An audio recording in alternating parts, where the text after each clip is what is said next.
The Rap Roundtable.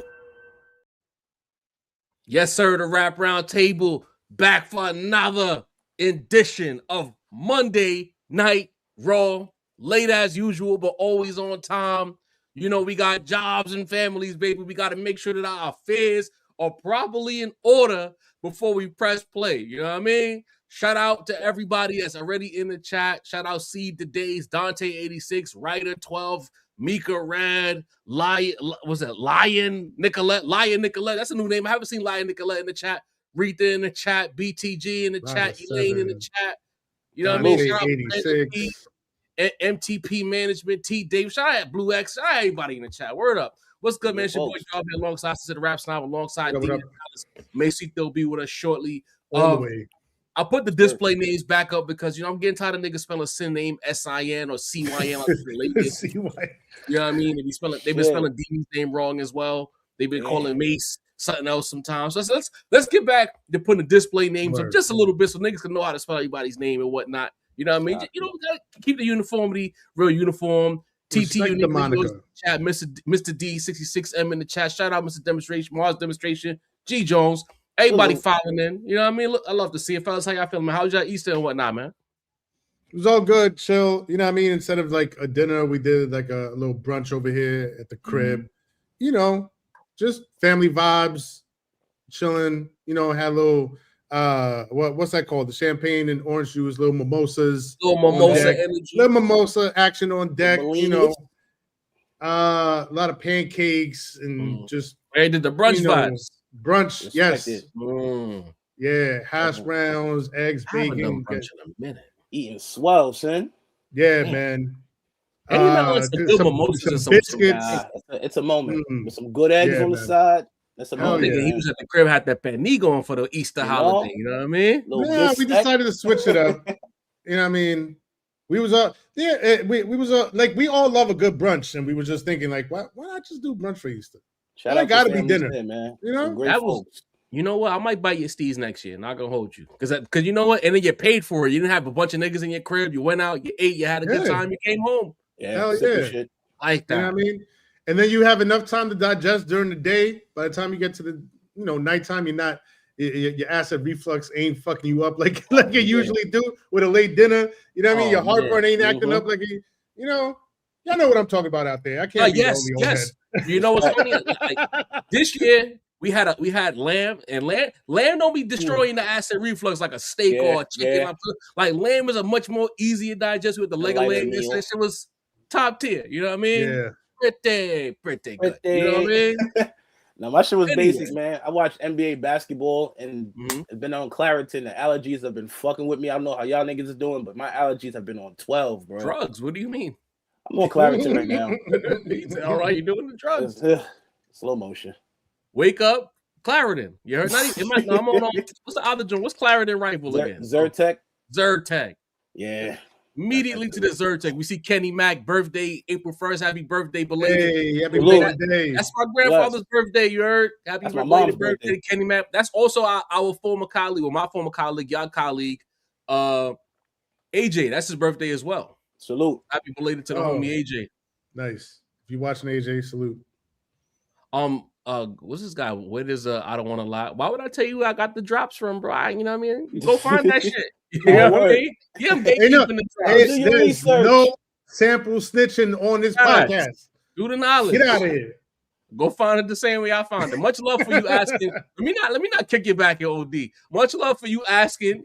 You know what I'm saying? But we're not gonna tell you that. You heard? But yeah, Zyrtec is my best friend this time of the year.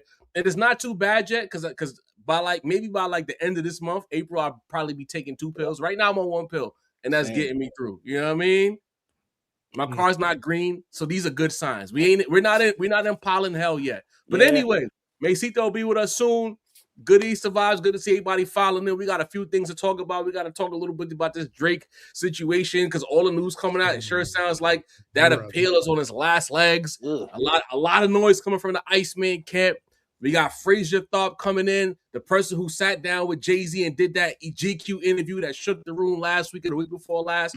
A lot of people will question who this person is, and they was in the talk is, like Jay-Z interviewed himself. So the rap roundtable said, you know what, let's go get the guy to talk to Jay-Z, so y'all can figure out yourselves who Frazier is and do the knowledge, because we are a hip hop platform, the number one platform in the world. And of course, we got to talk about this Pooh Shiesty and Gucci Mane thing. It's kind of noisy, it's kind of strange, got some opinions on it. And last but not least, before we get into it, do remember July 9th, Platinum Sound Studios. Tickets will be available real soon. Live rap roundtable, Midtown Manhattan, the weekend Jay-Z's in the Bronx. We are doing a live podcast inside of Platinum Sounds.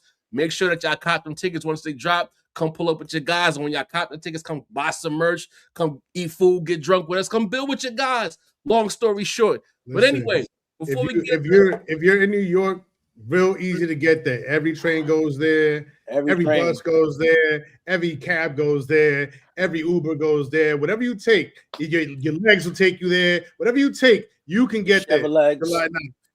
Come July 9th. Dudes. July 9th. That Thursday night before the Jay-Z weekend in the Bronx, we are doing a live podcast, Platinum Sound Studios. Tickets will be available very soon.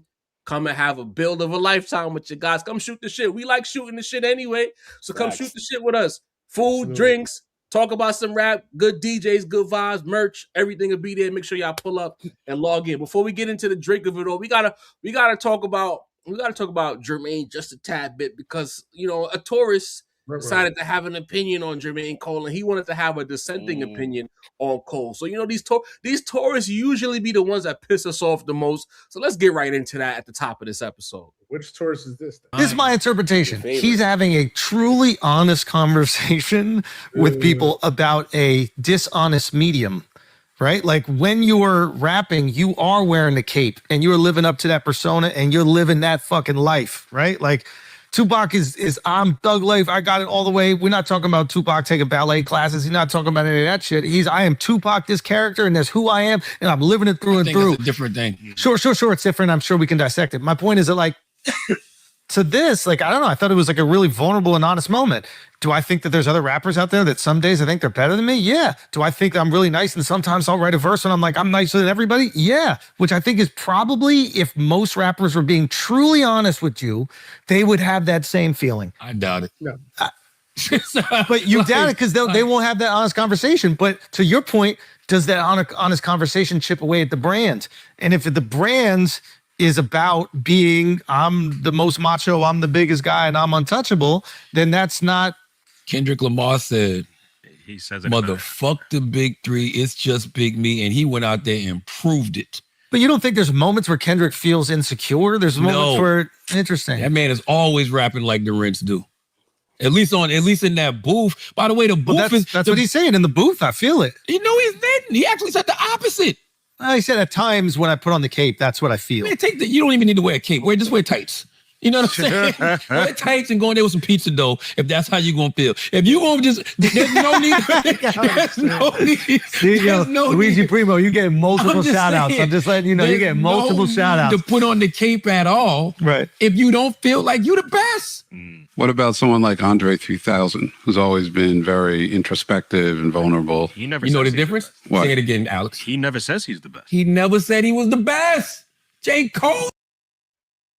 Shout out to Sincere Raps now for throwing it in our group chat. I don't got much to say until I hear from Sincere. So go ahead. Bro, I know this pissed you off when you heard it, Sin. Well, I mean, on the one hand, shouts to Charlamagne for pushing back on this dolts, Andrew Schulz. But fuck Charlamagne for constantly giving Andrew Schulz a platform, constantly, forcing us to have to listen to his takes on hip-hop topics. Like, I don't understand why Andrew Schulz's voice continues to be used for hip-hop conversations. And he wants to go into them like he has some prior knowledge in the culture, or that he's cloth certified, or that, that he's, somehow involved in it. Like that. Who the fuck cares what Andrew Schulz has to say about any hip hop situation? But somehow, because he has his platform with Charlamagne, these conversations keep coming up. We keep getting Andrew Schulz takes, and they're always like the worst fucking takes. Shouts to Charlamagne for pushing back finally, and saying, yeah, like, sure, J. Cole might have felt that way, but that's the whole problem, because there are all these other rappers. I can tell you, ain't no way Jay-Z does not fully in his whole heart believe he's the best rapper. There's no way Kendrick Lamar doesn't fully in his whole heart believe he's the best rapper. There's no way that Nas in his full heart, Jadakiss in his whole heart. Like, there's mad rappers that you can name, you could go down a list, and you're like, these motherfuckers, either they fully believe they're the best rapper, or at one time in their prime, they wholeheartedly believe that shit. And the problem is that with J. Cole, he would put on that cape thinking that the cape would give him the superpowers. If you really like that, you don't need a cape. You got your superpowers with or without the cape. You know what I mean? But he felt the need to put a cape or a costume on to cosplay as the best when he wasn't really the best. And that's the problem that we have with J. Cole. And Andrew Schulz, of course, he's not going to understand the problem with the J. Cole situation, because he's not of the cloth and of the culture. You know what I mean? Leave these conversations to cultured folks. Get off my lawn. Early. Deanie the Balance, you heard Andrew Schulz's comments. What are your thoughts on him? You know, throwing a little bail for Jermaine. Just out of his depth, man. Anybody who knows this culture, it's a. I mean, we've heard a million people say this. Even felt like, bro, you're not the better rapper, but just that insane confidence, that bravado is kind of a part of the game. You get what I'm saying? If you don't believe in yourself, how do I believe in you? So that's pretty much where J. Cole went bad on that, because you basically told us you don't believe you're the guy. So why the fuck are we supposed to believe you're the guy if you don't believe you're the guy? Just out of his element. This is not an Andrew Schulz topic. You know, he's a comedian. Maybe this was his comedy. You know, it didn't feel real to me.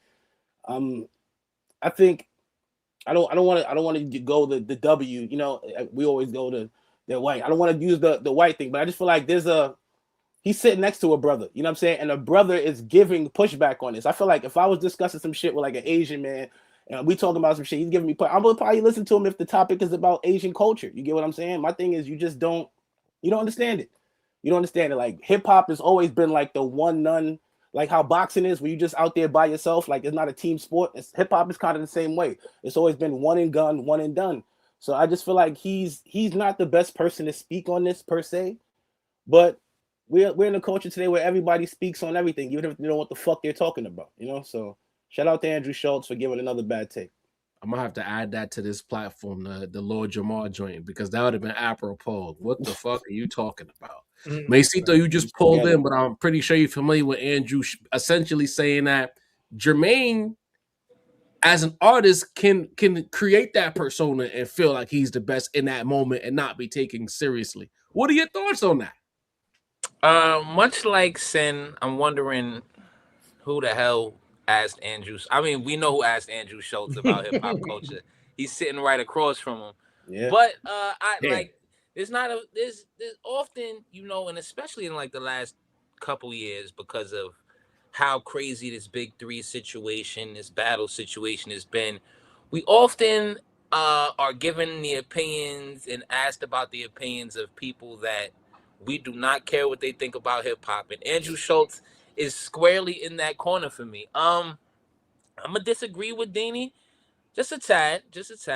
I don't necessarily think it's like a hip hop culture, like a black culture. Like, I don't even think it's nothing to do with race, right? It's loser energy, right? There's losers everywhere, right? And I feel like, Jav, you mentioned this often, that second place energy, right? Man, this is all it is. This is the culture nowadays. This is, you know, the kids, the no child left behind kids. You know what I'm saying? Like, the people who got the pass for anything, like the people who won 4th place trophies, and Schulz being, you know, a little bit younger than Charlamagne, if I'm correct.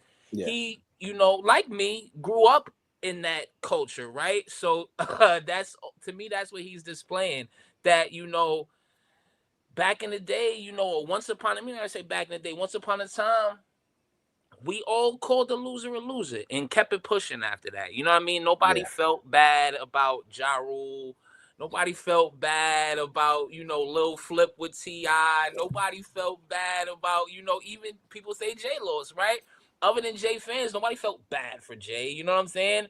And I you know, excuse me for even and it wasn't even feeling bad for Jay. It was just like he took the L, but he kept it pushing. Yeah. And excuse me for even, you know, attaching those, you know, willing combatants with, you know, some guy who flaked on the entire battle at the starting line. You know what I mean? Excuse me for that, fellas. But I'm just saying, this is the type of energy that it is nowadays. Like, somebody loses so often, you start to feel bad for him. And, you know, because let's be honest, Schulz is not the only person that's been, you know, waving this flag for Cole. You know what I'm saying? This is kind of, even people that we would consider cloth are trying to, you know, shoot J. Cole bail for the situation that he put himself in.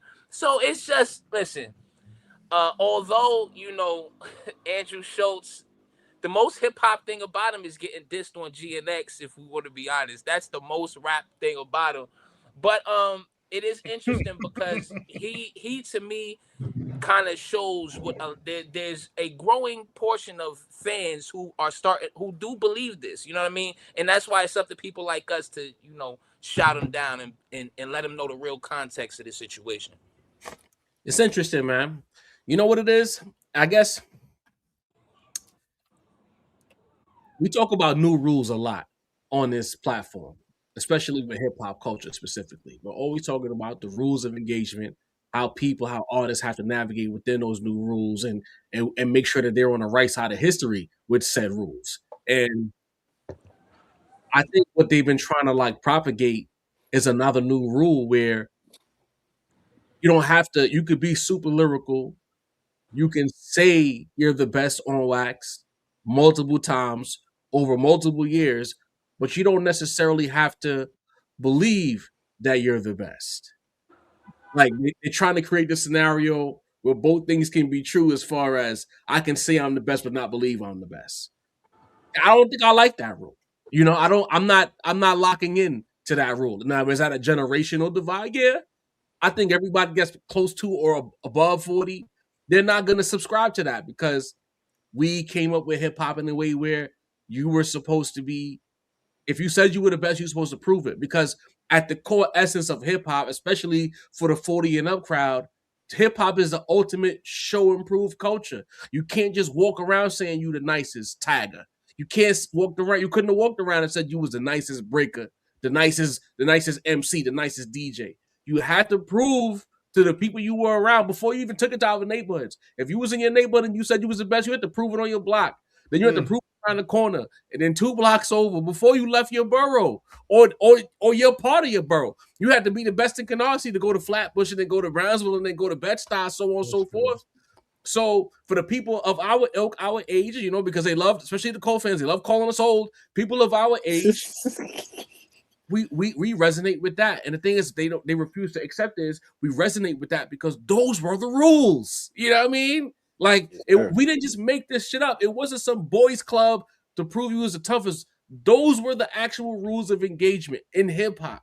And I think that a lot of those people on that side who don't subscribe to that is because, you know, they believe in avatar culture. They want to live through niggas. You know what I'm saying? They want to live through people that resonate with them. There's a lot of people who love Cole because Cole and his messaging, messaging is part of artistry. Shout out to Cole. That resonates. You know, they never thought about themselves as trying to be the best or whatever. They want to resonate with the humble guy that just wants everybody to be happy type shit. And it's like, you can want everyone to be happy and be humble and say that you're the best. You know what I mean? And there's no crime in that. You can do all of that. And I don't quite understand why people are so attracted to this second place energy, bro. Like there's so many people who got picked on to have opinions and they're very loud and it's annoying me now. You know what I mean? Get tougher, have tough skin, go out there and beat. The whole point of it is when you was a kid and in first grade and they asked you who you wanted to be, none of those kids said, you know what, I want to be a loser when I grow up. You know what I'm saying? They were saying they wanted to be a doctor, they wanted to be a lawyer, they wanted to be an astronaut. You know, in order to do those things, you got to be the best at something, right? You got to be the best in your class a few times before you get to that place of astronaut, lawyer, doctor, so on and so forth. So this whole second place trophy, you came close. You were the second best. Man, nah, bro. I remember what Jay said many moons ago. If you were in second place, you're the first loser. I still subscribe. You're the first loser. You know what I mean? I think people are empowering the word loser to where it's a negative connotation. And I just look at this, we didn't win. I'm not going to go home and say I suck when I look in the mirror. You know what I mean? It just means I didn't win. We want to get better and be the best. Why don't people just fuck this American and gas niggas up? Like, nah, everybody should want to be the best. Yeah. You don't want that. I think it's a little different though. I think that what's going on is that like people want to be like super understanding about things. You know what I mean? Like we all of us like, and I get being understanding about, if a certain person doesn't make it, doesn't reach their goals, like cool, right? Maybe they had a bad day. Maybe, they've had a bad run of events, bad circumstances, bad upbringing, whatever the case is, right? We should certainly be understanding. But I also remember people saying, don't be a fucking quitter. And to this day, there's nobody out there that's saying it's cool to quit. It's all right to quit. It's still don't be a fucking quitter. Like if you set out on a path, see that shit out. You know what I mean? All the way to the finish line. You may not come in first. You may not even come in second, but see it out to the finish line at least, right? So it's not even the fact that J. Cole came in second or third or whatever. It's that he didn't even see it out is the problem. He's a quitter, and that's worse than a loser. Shit. Damn it, Sid. It's unfortunate, bro. Go ahead, Mace. Also, in this, just to add on a little bit to what y'all, because y'all are cooking.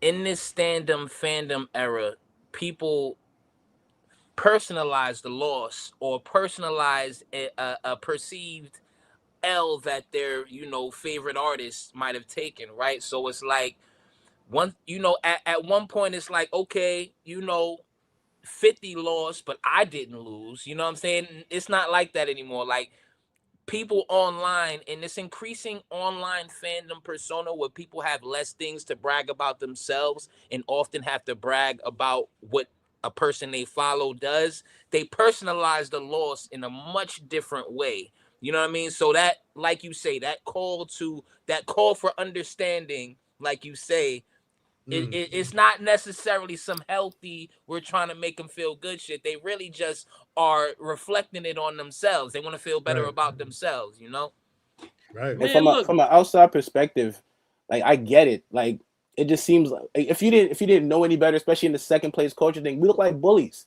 You know what I'm saying? Because it's like, yo, he's trying to be peaceful. He's trying to be calm. Why y'all hating on that? Yeah, but nothing develops from that. Nothing gets better from that mindset, bro. Everything just stays the same. Hence the quitter energy. Why push forward if everyone's telling you you don't got to push forward? If more people was in that J. Cole interview and said, bro, that shit was kind of crazy. You know what I'm saying? Like, please, walk us through it. Like, why you just gave up? The gave up shit is the shit that nobody wants to talk about. And I feel like everyone, the fake peace job is why everybody just like, nah, y'all niggas is hating. Shout out Just Gwen sliding out. We definitely catch the replay. But the irony of that is, based on the stories we're told, we're not going to run around as if it's fact, but we're going to go on based on what we were told. J. Cole's camp was encouraging him to respond. And he, quote, felt the pressure, pause, so on and so forth. Right? The people around him... Too old for peer pressure, bro. I'm sorry. But the gag, for sure. But the gag is, the people around him wanted him to prove he was the best. It wasn't no second place niggas in Dreamville. It's his fans that subscribing to this second place energy. You know what I mean? The Dreamville niggas want, because they hip hop niggas. They want to go, go show these niggas you nice shit in them. You know what I'm saying? He said his own man looked at him like, yo, his own man looked at him crazy. Millions of niggas in fucking coal miners sanctioning the second place shit. Andrew Schulz sanctioning the second place shit. Nah, fuck that, bro. Like the thing is, maybe in other genres, maybe you can, because now you like niggas is gonna get an Oscars for rapping now. When you act, you can play a role. When you're Brad Pitt, you could be everything from a racist to a guy who saved a slave in 12 Years a Slave. You could be Aldo Rain in Inglourious Bastards. You could be whoever you want to be. You could be in Fight Club, a nigga with a dissociative disorder. But rap ain't none of that shit. Rap is supposed to be the vehicle for a person to tell his story. Or they live through their experience using the lyricisms to paint the pictures with their experiences. So if you are the orator, the author of the words that you are delivering, you can't. There's a certain level of pretend that's just not allowed. That's why, like, if you think about it, all of the tough guys who were talking tough on wax, what happened to them when they got exposed as not being tough? It got shaky outside for them, right? Because living your raps is a thing, no. Even on a positive end, right? Remember, a cannabis diss line to LL was like finding out that LL wasn't as clean cut as he was. Like, it's whether your persona is good or bad. If you're not telling the truth about yourself, that's an L. Period. I don't understand that, bro. You know what I mean? Sanctioning that. That just tells me, like, you know, people, you talk to some people and they get things misconstrued. And then they be like, "Oh, that's just my online persona." Like I don't even what does that mean? It's weird. Just be yourself. You know what I'm saying? Don't put on. Too many niggas is wearing masks, especially in this internet era. It's too many niggas that love to wear masks. But just be yourself. You ever catch me in the street? I am me everywhere. There is no extraordinary personality. I am me. That's Sin. That's Dini. That's Mace. This is who we are, bro. It just happens to be in this time. This time they've made it the easiest to be whoever you want to be. You get what I'm saying? That's why it's even crazier. Like, everything feels like it's being accepted nowadays. So this is the time you choose to be a buster, when you can actually be free to be a loser. It's not. It's like it's okay, bro. Yeah. Like shit really Think real shit though.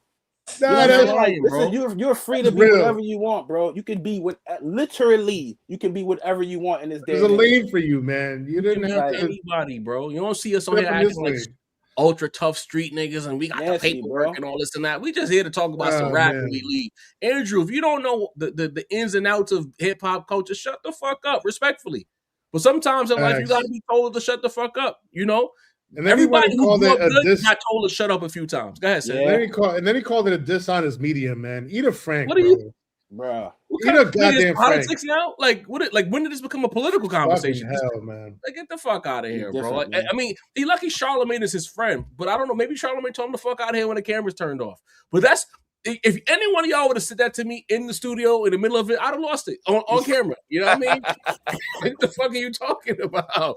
You know what I mean? And dishonest medium, bro. All right, bro, get out of here. Anyway, a dishonest medium is pro wrestling, bro. They keep trying to conflate the two lines. Like rap, there's some pro wrestling elements to rap, but it's not pro wrestling. Moving on, hit the like button.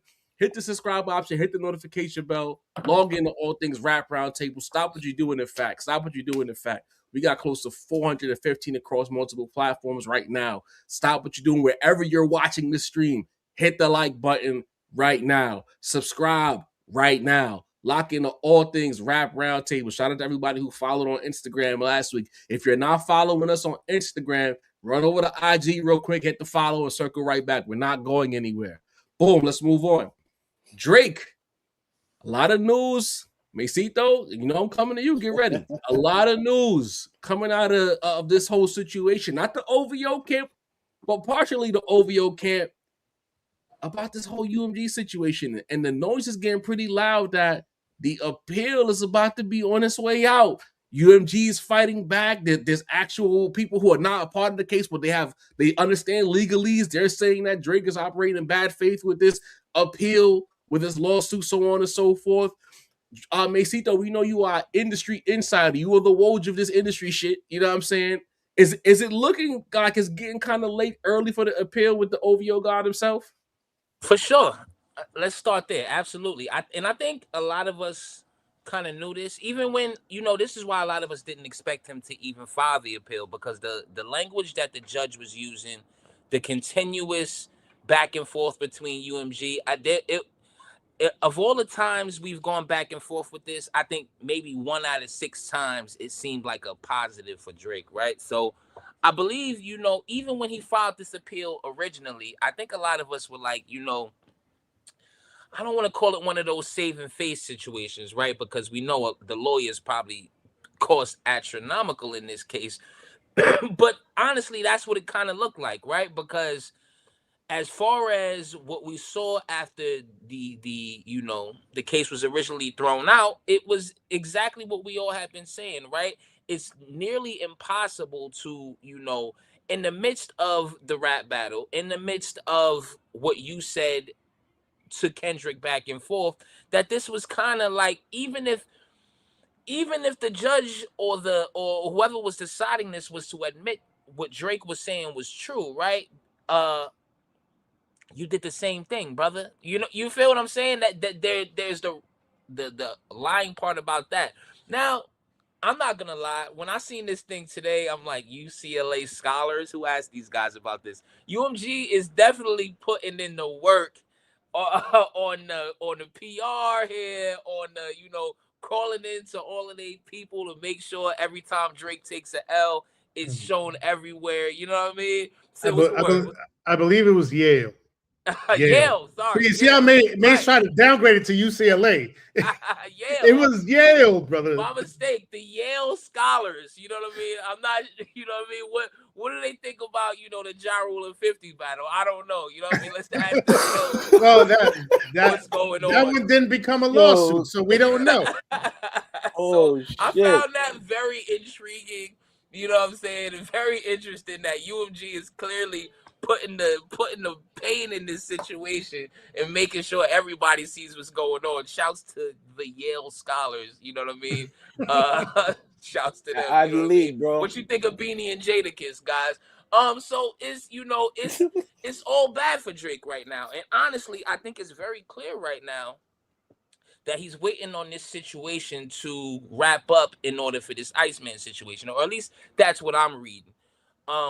So with all of this situation, with the Iceman situation going through, and ultimately I feel like the appeal is gonna fail because the language has never changed. You see what's going on even now, right? The judge is basically saying, like, bro, what do you want me to do here? You know what I'm saying? You started a battle, you know what you did here. You cannot change the language of what's going on as it goes along. That's basically what the judge is telling them, right? So even, you know, the staunchest of Club Paradise supporters like me, we kind of gotta understand what's going on here. You know what I mean?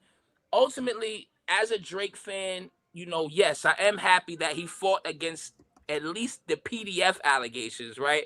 That's like something I'm happy about, that I don't have to, you know, defend that every time I go online. So I see that aspect of it. But if we're talking about within the legal shit that Drake is trying to do, it's just it's increasingly seeming like an unwinnable case in my eyes.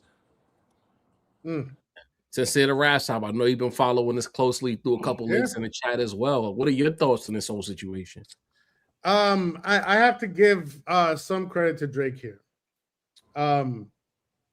With, you know, wholeheartedly, because like his commitment since 2024 to taking L's is absolutely remarkable. Like, it is second to none. Like it wasn't enough to get slaughtered in this battle. You then fucking filed a lawsuit that got thrown out, and now you're doubling down, tripling down, and filing an appeal that, like, this shit doesn't have any legs. It never had any legs to begin with.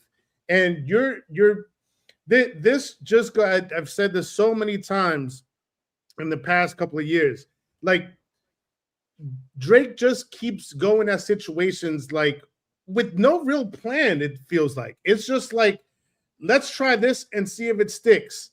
Well, what's the plan if it doesn't work out?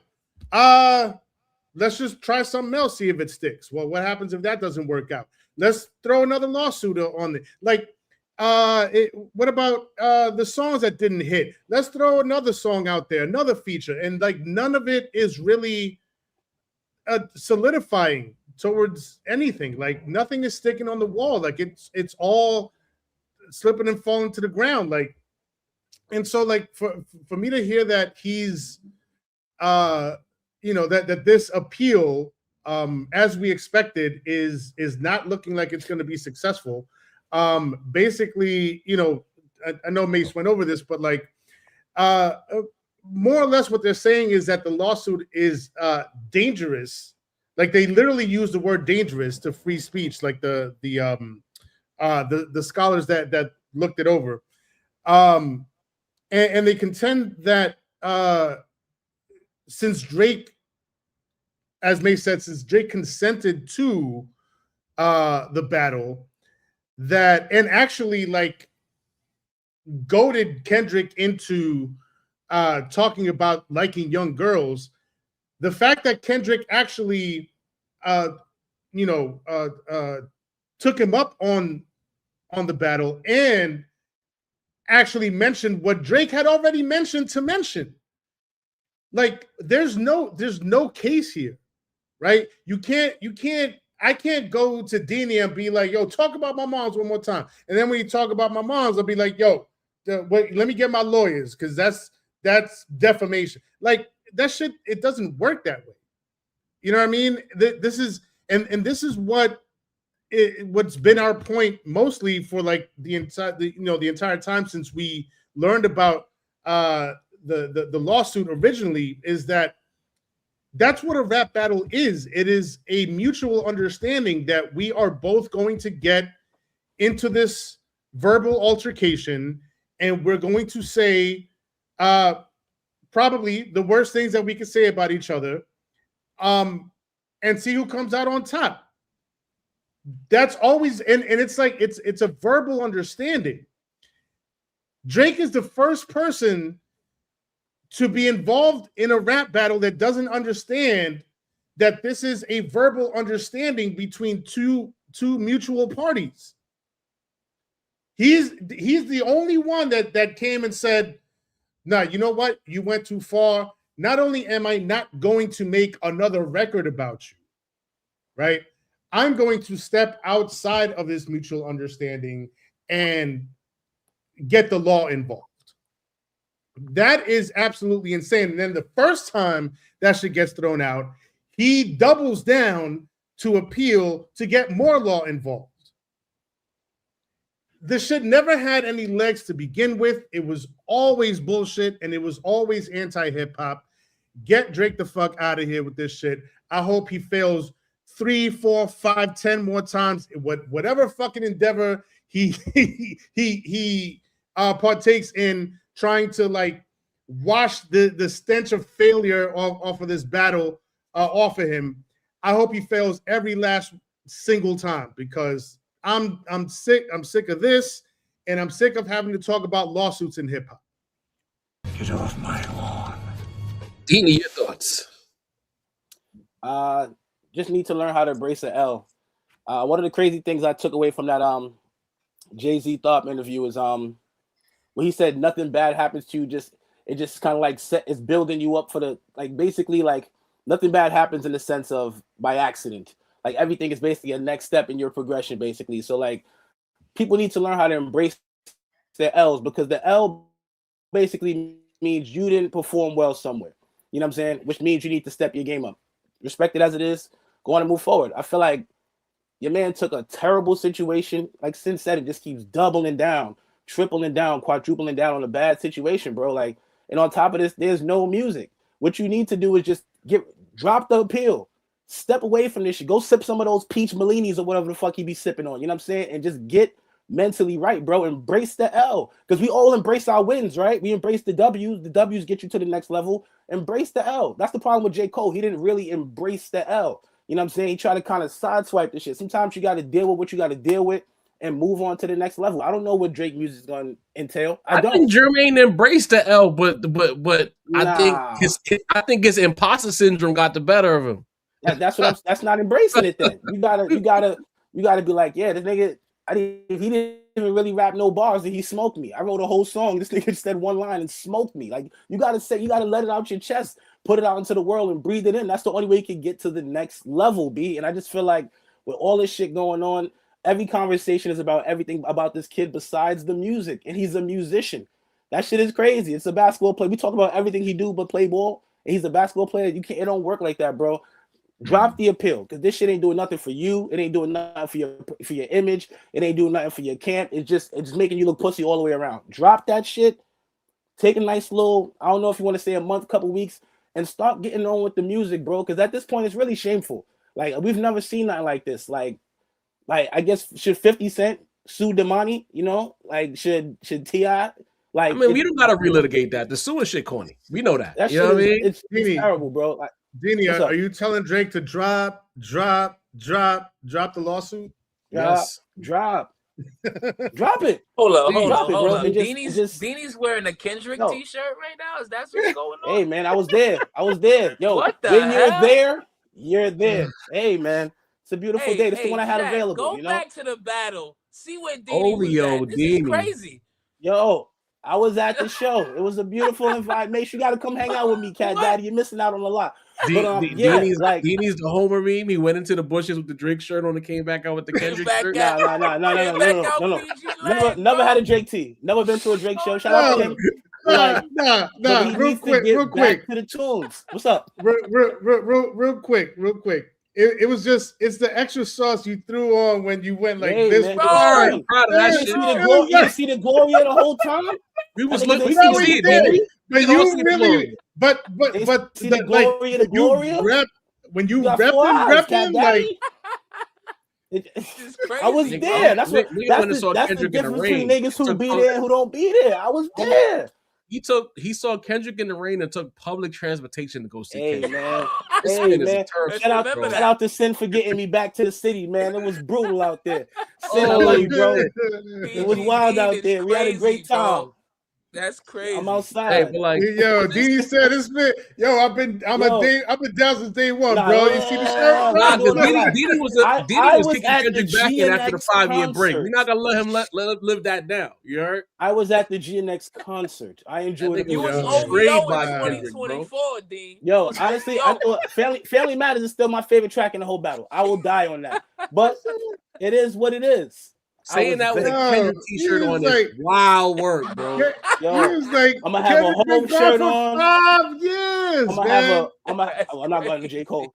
I'm gonna have a Hove. I'm gonna get me the little joint at the Roots picnic. You know, I love a good tea. Yo, Dini the J. Cole of this pie. He's sitting on the fence. He already don't want you to decide. Bro, how dare you?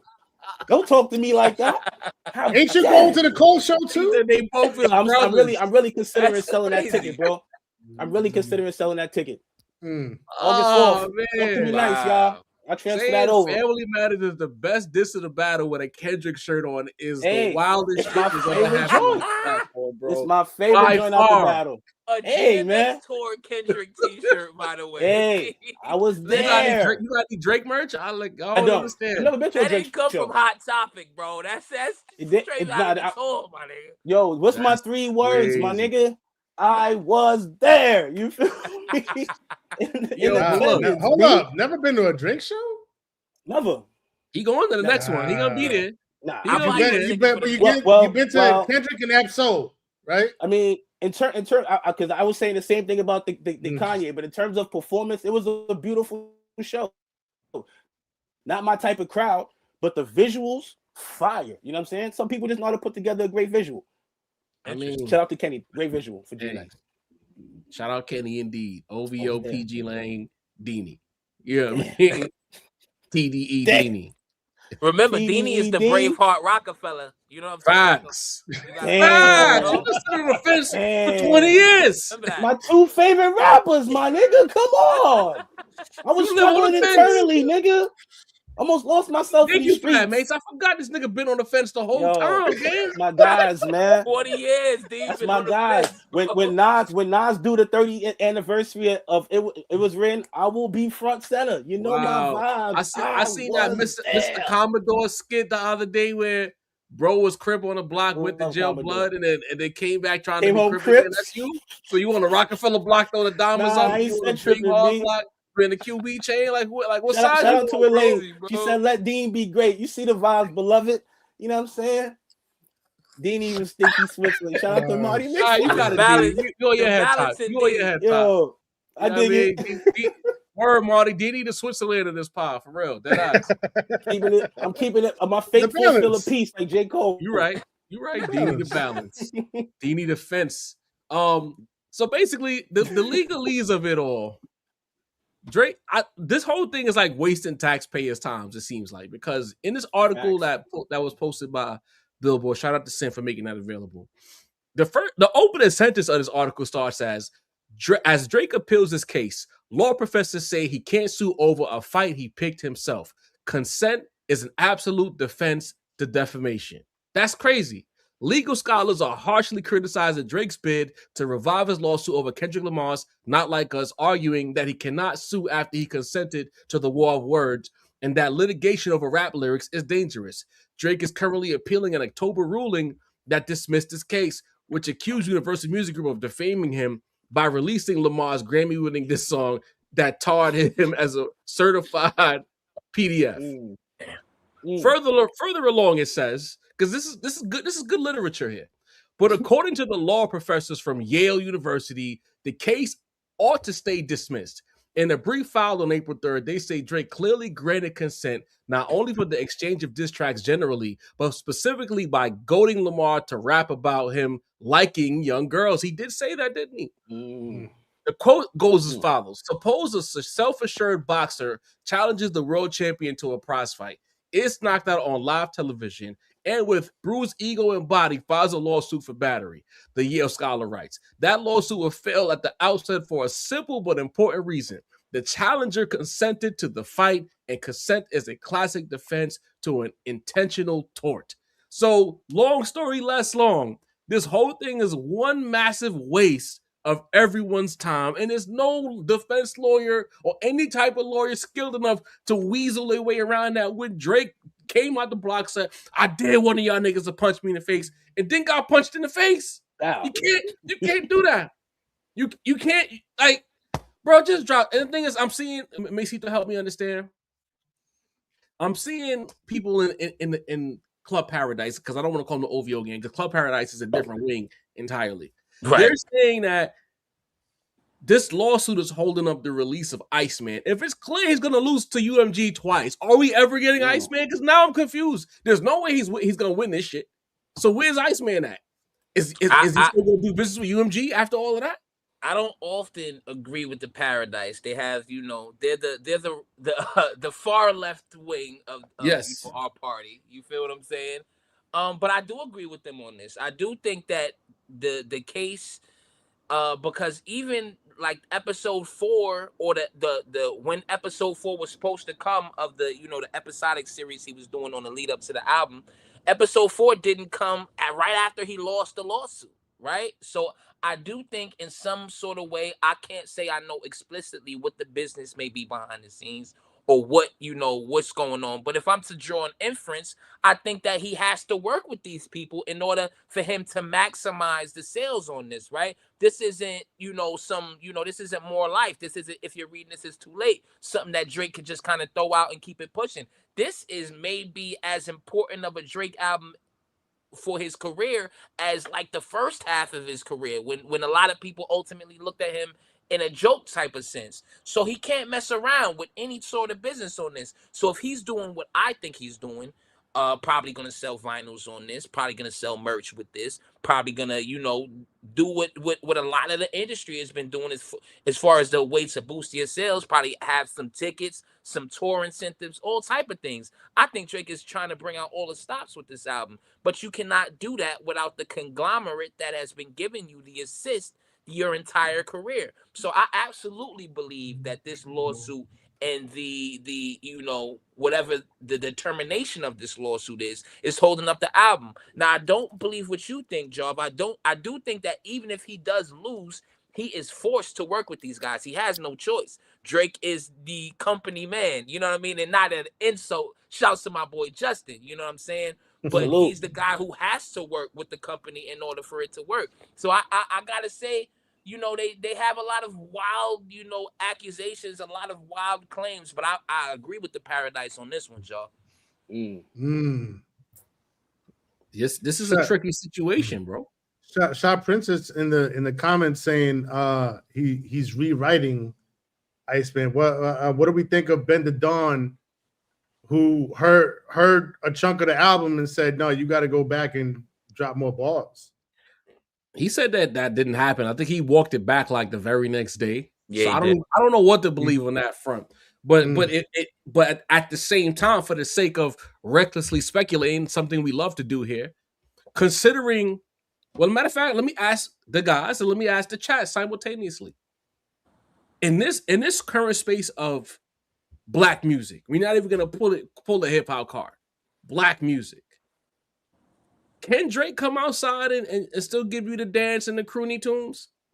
Can he just, let's say that, can he give you another Nokia or an album full of Nokias? Or will people be satisfied with that and we'll get back to our regularly scheduled program? Didi, I come to you first.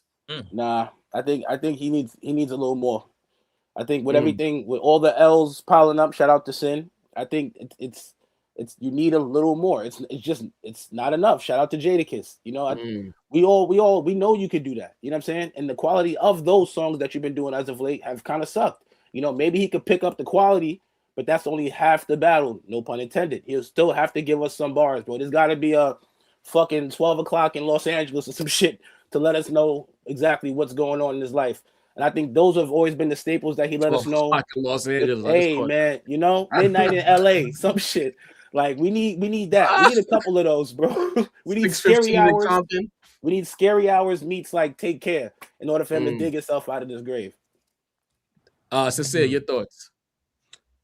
Nah, I don't think he could just like 2C slide out of this one. You know, Sin.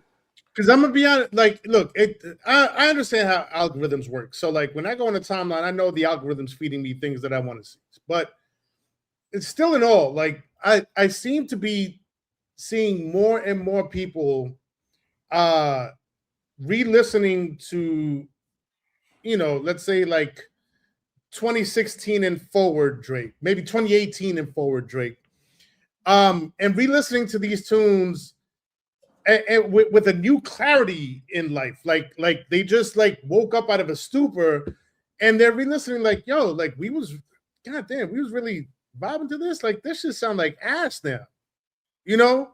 And I think that you know, to a certain extent, that was part of the goal of this whole battle. When you know, when Kendrick said, you know, I think it's time to let the party die and whatnot.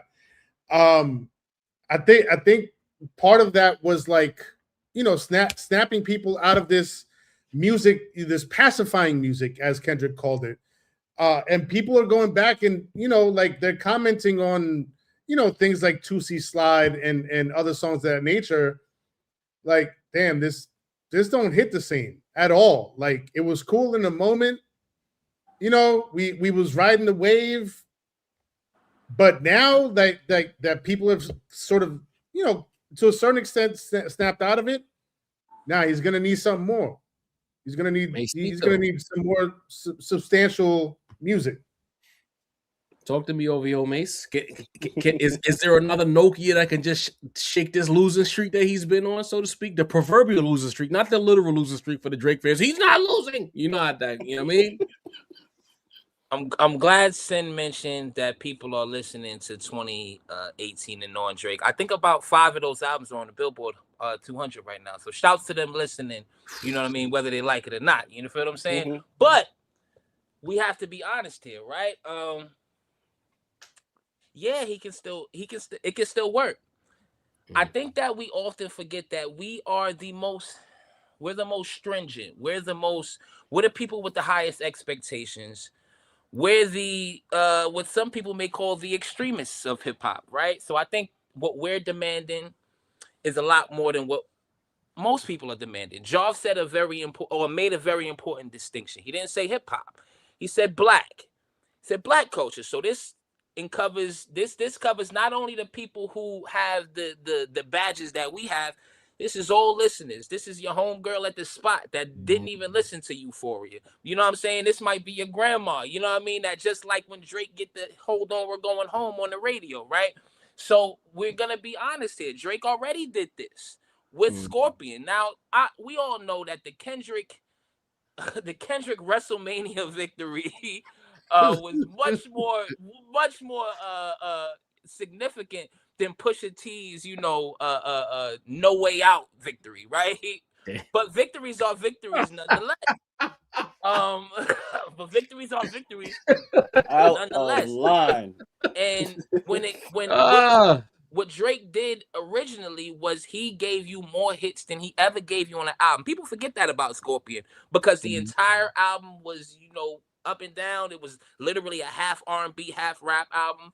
But what he gave you, God's Plan, In My Feelings, Nice for What, Nonstop. Like, he literally gave you so much hits that he was just existing. You know what I mean? And even with the L, even with all of us, including me, asking Drake, are you going to respond to this dude? These guys are killing me in the group chat. You know what I'm saying? Even with that going on, he still won. And I feel like, obviously, it's not an easy victory, right? But if Drake gives us an album with hit after hit after hit after hit, it's going to work, guys. It just is. Only because I believe that the majority of people, we see these random clips coming out now. That Joe Budden saying, yo, we need Drake back. The Gilly saying, yo, people was hating on Drake. That's why Drake lost. The people who have something riding on Drake winning are literally waiting for him to come back, whether that's money incentives, whether that's conversational reasons, whether that's so they have something to talk about on a podcast, who knows? But the people are literally begging for Drake to come do something. Along with the fact, and I'll let you cook, Joe, because I'm because you're still going, I'm ready here. But along with the fact that there hasn't been somebody that has taken the lane yet. The farther we get away with 24, we know Kendrick is a type of person who drops. He's not just outside for the sake of being outside. But there hasn't been anybody to fill the lane yet. Pause. You know what I mean? Maybe we'll get another Quando Harlow year for you, Dean. But I'm not sure if we have somebody that's really going to take over that specific lane that he has. Can I say something? But very quick. We gotta move on. Just a few words. I just sent it in the group chat that we gotta close the segment. To cut the fucking line. No, that lane. It's 4 words. That 4 words. I would have said it by now. That lane is dead. That's it. Anyway, it's a new generation. That lane is dead. It's not dead. It's a new generation. Nobody wants that lane. I think the lane is closed for him per se. That's what I'll say. I think the lane for him is dead. I think niggas still want to party. I think niggas still want to dance and have a good time. They don't want to just be in the 4 corners of the room staring at each other. They want to have the music at the kickbacks and the vibes. The ladies still have a say. So I can't say that it's dead. I just think that and we're going to get into this topic when we move on to the next segment. I just think that outside of the quote tastemakers and the people like the Gillies and the Joe Buttons and even the Kanye machines to a lesser degree who's on with Capo saying he misses Drake, I think that the overreaching public sentiment is that a lot of people are just tired of certain people now. Yes, they'll have their fans. Like I think a lot of people, we're gonna talk about Hov in a second. A lot of people are just tired of Jay-Z, and for better or worse. I think the same thing happened with Drake 2 years ago. Like once Kendrick came outside and he threw that chancleta and it landed, man, niggas was like, yes. People who don't even hate Drake, but they just tired of seeing this guy. Like, get him out of here. I think there's a heavy dose of get him out of here when it comes to Drake. I think Drake has, to continue the wrestling terminologies, go away heat. I think he's gotten to that place where like he's supposed to be the baby face and he's getting booed when his music hits. I just think he's at a place now where, and the thing is, I don't want to sound like a hater, but I really believe that I don't know if it matters what he does. Like he's gonna do his numbers because he's Aubrey, and there's enough Aubrey fans to carry. Just like Jermaine, we just saw it. The numbers is gonna be there because they're popular. But as far as music that lingers, that resonates, that sticks around outside of the first 2 to 3 weeks, I just don't see it for him. I just think that he's just gonna be for his fans, much like Nicki Minaj is now. It's enough of them to produce stats, but staying power, radio rotation, social media, the kickbacks, all of that. I think his time is up in that regard. He's a legacy act now, whether he likes it or not. He's a legacy act. His old shit gonna run. It's gonna run up. It's gonna do numbers. It's gonna chart because goddamn, he's one of the greatest charting acts ever. But as far as new music goes, niggas is like, all right, gang, pick him up. Move. Look at the young, like since they be telling niggas about this shit, and I when I doom scroll, people talk about it. The young people on TikTok don't even want Aubrey no more. They looking for other shit. You know what I'm saying? And the young people is dictate where it's gonna go. What happened, Sam? No, this is what I'm saying is dead. And when I'm saying the lane's dead, I don't mean like the specific music that he's making or that he was making. I'm saying they don't want the all-in-one. They don't want the Walmart artist. Right. They don't want that. They don't want the mall raps no more? No, they don't want, you know what I mean? The too many SKUs. They don't want that. Look at Sexy Red having a difficult time with another record. Her time already came and went. She was supposed to be the next CIA Records act. You know what I'm saying? But anyway, we going off the rails. We got a guest pulling in as promised, as promoted, sat down across from Jay-Z, the most polarizing rapper now. Sorry, Jermaine, you lost your spot because Hov is back outside. Most polarizing rapper in the game. Had a lot of takes, a lot of opinions, and the man who got to get those takes and opinions is our guy, Frazier. Welcome to the Rap Roundtable, bro. Fellas, what's up? Happy to have you, brother. What up, man? Good to you. Appreciate you making some time to talk to us guys over here on the internet, man. Yes, sir. No doubt. Appreciate you. Most importantly, before we get into this, everybody hit the like button, hit the subscribe option, hit the notification bell, log in to all things Rap Roundtable. Get them up. So before we talk about the interview heard around the world, everybody's talking about it, good or bad, whatever the case may be. I'm a comment creeper. I read a lot of comments. And I felt like there's a lot of people not putting enough respect on your name. There's a lot of who is this guy? Jay-Z interviewed himself, so on and so forth. So real quick, don't forget Jay-Z's nephew. Jay-Z's nephew. You know what? I ignored that one because we knew better, right?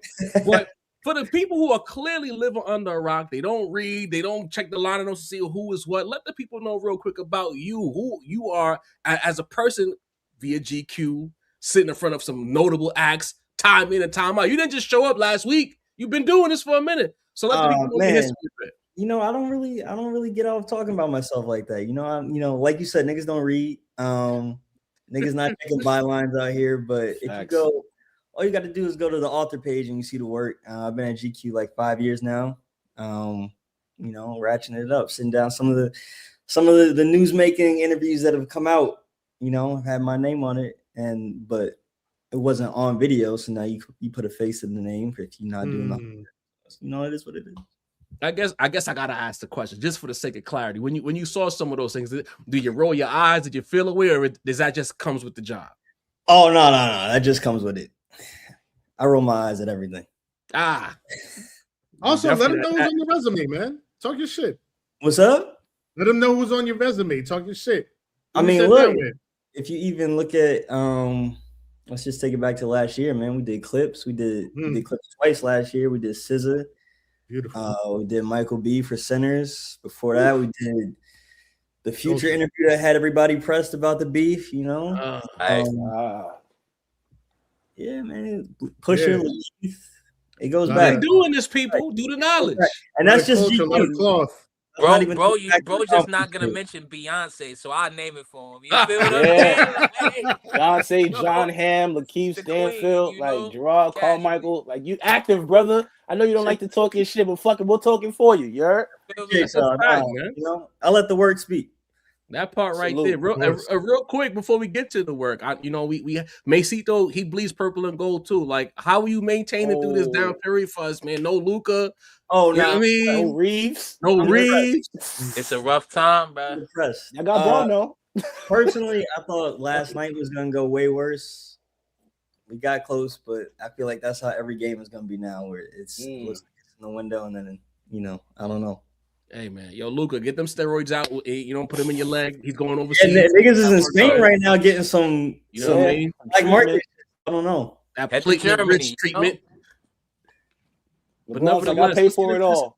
Let's get into this interview though, man. Like, first and foremost, like, how did that even come together? Like, how did that day go for you? Yo, this Jay-Z interview is about to go down. You're on camera. You're doing it. Tell us about how that came to be. It's surreal, man. I think you know, when you're GQ and you don't really have a hard time getting anyone. I mean, you know, people fuck with our work. Even just not even me, like the photo team and all that shit. What they've been building over there, even before I got there, was really resonating with a lot of people. So, you know, as you can see, it's not that hard for us to get too many people, and the people that are out of reach, like a Jay, we just kind of stay in their ear and be like, hey, when you're ready, let this be your first call. And for whatever reason, I think he was looking at this year with RD turning 30, which basically means his career is turning 30, and he was like, fuck it, let's pop back out. That's fire right there, man. And he specifically reached out to y'all, or how did that work out without giving away too many details? Yeah, you can't get too behind the curtain. But he threw the feeler out, and it was on us to kind of. It's like if you watch Mad Men or some shit like that. It's like you pitch the client, you know. Yeah. And it's a lot of noise about it. That why didn't he go to this platform or that hip hop platform, so on and so forth. Like, for those who don't understand it, explain that. Like, there's clearly a difference between what a GQ would do from what like a rap roundtable would do if they would have a chance to talk to Jay-Z. Like, explain that science to the people so they can understand that it's not necessarily a bad thing for a Jay-Z to talk to a GQ. I don't know if I can explain it even as like, I can't really explain it because I can't wrap my head around the argument really. Like, like when Clips comes to GQ, that's not a problem, right? So I think as I've been sitting back and just, you know, again, like not really reacting, but just, you know, I see everything, good and bad. It just feels like the stakes for this, which I obviously knew going in and sitting across from him, I knew the stakes were high, but the stakes, even when you step away from it, are clearly just so high. Like, people are acting like he's never going to do another interview again. Like, he's never, like, this is like the fucking Greek god that came down, and these are the last words you'll get for God knows how long. Which, again, you know, he's not about to go on I don't think we're going to see him go on like a J. Cole run, and just pop up in 5 different places after us. But I don't know, man. I think there's a lot of people who are just feeling a way that he chose anybody. I think he could have done anything, and it would have been why didn't he do this? You know what I'm saying? That's a good perspective to have. 100%. Jay is very intentional, so I'm sure choosing y'all was like not a mistake. He don't really. He is, but I think by accident. I think why wouldn't you choose us though, right? Because for me, since I've been there, shit, Frazier, shit. Yes. Like, well, since I've been there, you know, even before I was writing, I was editing a lot. I was shaping a lot of the stories that we were doing, the people that we were choosing, the writers that we were having on. And I was really doing my part to build GQ up as a place of just doing really good hip hop coverage, and being a place you could go. Like, we did like I sat Elliot down with like Future first before I did it a couple years after. We did like a Chad Hugo profile, and it was like the first time he spoke in years. Like, I've been helping it build up into a destination for quality hip hop coverage. It's not like he went to like L and sat with a white woman, you know. And that's what has to be emphasized, because, you know, even on the opening of the interview, you mentioned you don't want to talk your shit too much. You know what I mean? But let's be honest here. You are a hip hop head. Anybody that knows your history, my man been to NYU. He was around for Complex for the time where we actually liked Complex. Remember those days, guys? That's when he was there. You feel what I'm saying? So this isn't 95 where shouts to everybody that's still at Complex that we know. Shout to Angel. No shots at the homie Angel. Yeah. Angel's at Billboard now. He's at Billboard. Good. Oh, okay. I just like to kick the facts. That's it, Frazier. You know what I'm saying? That's it. But people got to know that this isn't 95 where all of the people who write about hip hop are at one magazine. We can have somebody that's a hip hop head at GQ, and you've proven that with you know the lineup that you've given in the presentation you've given, like you say, with the clips, with Future, with Jay now. But I would like to know, you know what I mean, being somebody that's in the town, somebody that's in Brooklyn, you know what I'm saying? How were you able to balance, you know, being in front of, you know, who we all think is the guy or who we all grew up? Because I know you around my age, so I know by the time we was even knew who Jay-Z was already the guy. So how can you balance being able to be a fan and be somebody who isn't all like that for a, you know, and being able to ask him the difficult questions? Because I feel like a lot of the pushback came because you did ask him questions that maybe some other people wouldn't have. Yeah, I think you just gotta.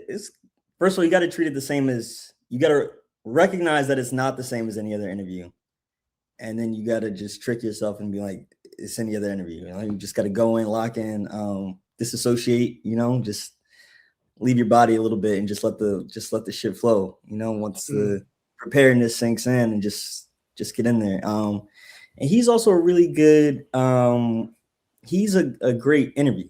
Like, he's not giving you clipped one-word answers. He's not being standoffish. I think one thing about Jay that's dope is once he commits to something, he's committed to it. So, I mean, it was just a great conversation. And, you know, everything, it was, I felt personally, like, if you watch it, hopefully you could feel like it was just a lot of a good back and forth, you know? I was.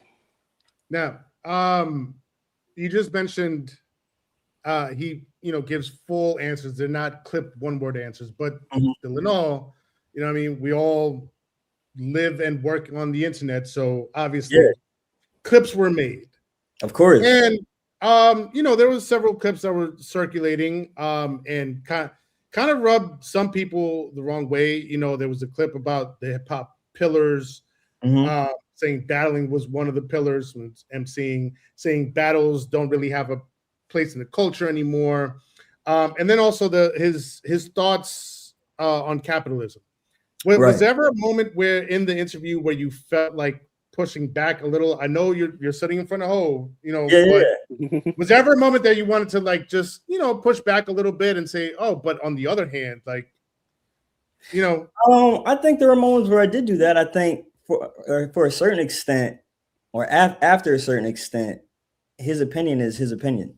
You know, and I don't think the interview. I think B-Dot or somebody was like, "Do you guys want interrogations or do you want interviews?" You know, like an interview conversation after it's a dialogue, and it's like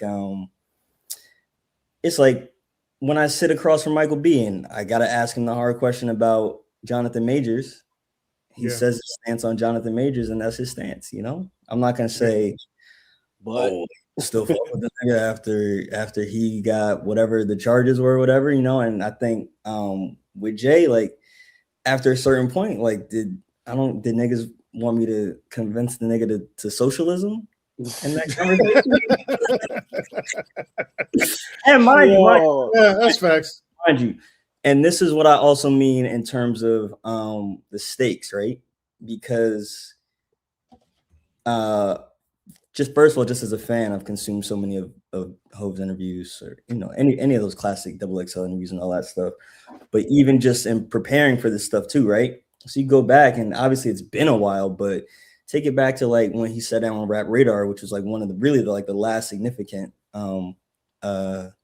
interviews that he did before this one. You know, the nigga might not have been like a billionaire then, but he was like an 800 millionaire. And I don't remember any kind of like, why didn't Elliot and B-Dot press him about liking money, you know? So for me to even make sure that was something that was brought up was me being aware of I guess like the heightened conversations right now about like wealth disparity and everything. But to me, some of this stuff is stuff that he's already talked about, he's already answered, he's already given his perspective on. Fair play. And the music.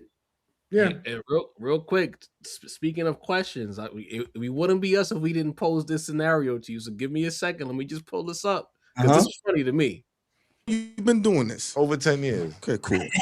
You think Jay-Z agreed to an interview with a black kid in glasses for a white publication and he doesn't have final edit and final say on how that so then how the fuck is that journalism if he's saying I want this in there, I want that? That's not where the journalism. Let me say something. That's not where the journalism. 100 points to my man to the right. because that means Jay-Z's the journalist. My man. Fuck is you. Anyway, so you see that sort of rhetoric from people who might consider themselves to be your peers. You don't gotta come at them with Esso or Heineken or them niggas. You know what I mean? But just generally speaking, there's a lot of that particular rhetoric surrounding this interview. To me, in my opinion, anyway, losing the plot entirely. What do you say to that exactly? You can't say nothing but shrug at that, man. I think, and I got in the comments only because, like, again, I haven't really been reacting, but it's like when you see. I actually wasn't even responding to S.O. Heineken. I saw someone in the comments under, I think, Too Cool reposted the clip. And a guy was like, yeah, 1,000,000% chance that he approved the questions. I was like, oh, all right, 1,000,000? You sure about that? Because he didn't, you know, like that's not what we do. That's not what goes down. And him specifically, he would hate that. Like he wants to have a natural conversation. He doesn't want to know any kind of guidelines because he's banking on having a answer that is not rehearsed. And he is I think putting the ball in anybody he sits across from's court to ask an interesting question. So it's a bit of a challenge. He's challenging the interviewee to do the job the right way, so to speak. Yeah, I think in the second session, especially, I think, you know, he was really in a you know, let's bounce back and forth mood. Was there anything that you wanted to ask him that you just didn't have the time, or just like a personal question from Frazier? Like, yeah, of course, yeah. And that's the other thing too, is like, man, like there's so many things that like niggas throwing out softball and words like that. It's like, man, there's so many personal things I kept in tuck just to make it a well-rounded interview and make it and go in with the idea to for any kind of Jay-Z fan to access it, or any casual listener who is curious about Hov and where he is right now to take something away from it, versus me just asking like about fucking Volume 3 or whatever. That would have been a great question. There was a lot of conversations around Volume 1 and Volume 3. If we even just did like an album ranking, like a re-rank, man. But he that's the other thing I think people need to think too, where it's like, man, like you wanted us to talk more about like any subject. Again, he is showing up to show up. You could stay on any topic with him for an hour. You know what I'm saying? Like, that's a fact.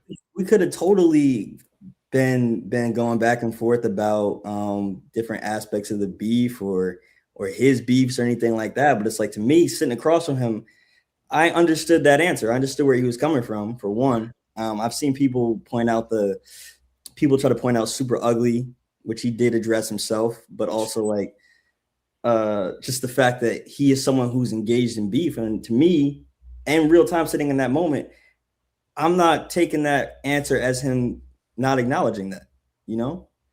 Same.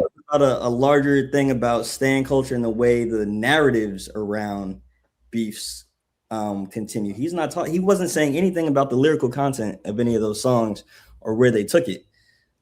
So with that in my mind, why would I stay there? You know? Or also, you know, you're sitting, again, like I made the joke earlier, it's like a you know, like a mythical figure has come down to sit and give the latest PSA. But you know, if I'm sitting across from Jigga, like, are you gonna sit across from Jay-Z and just keep talking about other niggas for much longer? No, people don't understand the gravitas of that moment, bro. Like, aside from just the money, like you're sitting. If you got so much time with Jay-Z, like, do I really care what he thought about the J. Cole apology? Like, it's not hierarchy wise. That's not ranking. I think I said that on this platform when we reviewed it. I was like, he's not going to come to talk about other people. Like, he's Jay-Z. Man. How long overall were y'all sitting there, like unedited? It was a while, man. It was a while. I think for one, you know, any cover story gets edited just from a certain, word count. And this was actually unnaturally long. I think the final word count for the print was like 7,000 words. Jeez. Which is about maybe 3,000 words longer than our normal cover stories or so. Because all that shit gets it's processed. It all gets allotted in the page and the layout and all that shit. Yeah. And then the video. It's like the video was only gonna be, but so long. Like And I had heard that it was about a 4-hour sit down. Like there's 4 hours of content as far as the interview that you did with him, but we got about 38-ish, I think it was minutes. 40 minutes. There's a director's cut for sure. I think but I think I'd love to see it. crucially, what I will say, Frazier not trying to give away too many secrets. Right. He's being real careful about what he tells us. You gotta keep it people. But I will say, especially because of the tinfoil shit that Jigga would track. Yeah. Everything that's in the story is reflective of our decision to decide what goes in the story, if that makes sense. Like there was no like secret question that Rock Nation sent this letter. Don't ask that question. Yeah. So you had $1 for every time you saw that since the interview dropped. You'd be caked up right now. You know what I mean? God, it's crazy. All the way. Rock Nation curated the interview. Jay-Z interviewed himself. He sent them the questions. I guess I have a question for you, but it's more about you and less about Jay-Z. The capitalism conversation that was sparked from the interview is still burning to this day. I can't open any of my socials and not see someone saying something about that. And of course, shout out to the company, man. They do Culture United every Wednesday. That is a big stopping point. Billionaire culture, so on and so forth. My question for you would be like, did you feel any pressure or concern for yourself? Like that there'll be other people that look like us and be like, why didn't you talk to him about the Barclays thing? And yes, he did step on some people or whatever the case may be. Because a lot of times we, as Black people, we carry responsibility, whether we want to or not, to do the right thing ethically. So was there any concern like, can I press him on this? Can I go too far with this? Or was it a situation where I'm gonna let this man tell his story and I'll get out the way? I definitely am not there to get out the way. I wouldn't say that. But again, like I said, like you throwing it back to one of his old interviews, like Barclays went up in what, 2012? Like I don't get why that is a relevant thing now. I think in the larger sense, he has his opinions on what it means to make money in society and what the moral weight of that is. And it's one of those things where you kind of let him lay out his perspective, and that's what it is, Understood. I see that. It's real. Many people want the interview to be basically a fucking indictment. You know what I'm saying? So tell us when you met fucking your girlfriend back 20 years, that's not like, first of all, like understand the figure you have in front of you. Like careful, Dini, because they got issues about him and how he met Beyonce. Careful, sir. Watch it. I mean, look, there's also a thing where you kind of like read between the lines of what he's saying, right? Like he is like, I don't think he's not acknowledging whatever kind of fallout you get from like the Barclays or something like that. But in his mind, the way he described it, his perspective is the good that Brooklyn having a stadium or the jobs that they created outweighs, and then I don't know if this is in the video, but it's definitely in the print where, he kind of talked about, I asked about him championing some of his businesses as being Black owned and then going on to split those stakes later down the road. And his opinion was it's still Black owned, so. He's trying to keep the main thing. I can see both sides of the argument. That's still not going to satisfy a lot of people, but I see the argument. Go ahead, Sam. You'll be the last question for Frazier. Yeah, no. I'd be remiss. It's not really a question. It's just like a retort to what he said. Because I'd be remiss if I didn't like push back just a little bit in all due respect. But like, I think the question about Barclays, going up in 2012 is that there was a lot of promises made. to the people. Right. But that wasn't really kept. So I would say that that's why it's still relevant today, even though it happened way back then. It's like with time comes clarity, right? We see what actually ended up happening, despite what was promised back in 2012. It didn't all come to fruition, so that would be why I would say it's still a relevant conversation. Yeah, that's valid for sure. And like I said, I think, man, like there's so many. Every area that we touched is an area you could have stayed in for 30 more minutes. Yeah. And there were 30 minutes worth of follow-ups to everything he said to me. And a lot of it is just a real-time decision of what more am I going to get out of this and what's next that we get to. Yeah. And I'm convinced there's an album coming out. So whatever we don't get in the interviews, I'm sure we'll get within the bars. You know what I mean? One last question before you go, my good brother. Which night you fucking with? Reasonable Doubt, Blueprint, or the extended hits? Going on all three. What you mean, which? Oh, okay. What I'm going to. Go ahead, people. You know what I'm saying? I respect it. I think the Reasonable Doubt 10th was one of the only shows that I didn't go to back in the day that I was mad I didn't hit. So that'll be special. But then you think about the being in Yankee Stadium at 6-7 p.m. and the first notes from Ruler's Back. Talk about it. And then who knows if night 3 ends up being some kind of B-side shit. Those are his best shows. That's the one I got the tickets for. So hopefully. Yeah. Yes, sir. Yo, Frazier, man, being young, black, pushing hip hop at GQ, I need people to understand how important that is, because 15, 20 years ago, there wasn't a Frazier in your position at that publication doing what you're doing right now. I don't want people to miss that. Like, hip hop is still pushing through. As much as people are trying to push this rhetoric that is dying and is this and is that, we got a young dude curating hip hop culture through GQ magazine. That's very fucking important. And if I could add, people have a lot to say about Jay-Z and what publications he picks and whatnot, but he specifically went to Frazier on this, big white publication. I think it's important to Jay-Z to go to black personalities in white spaces and send that message across. Like, we are here, we are always here.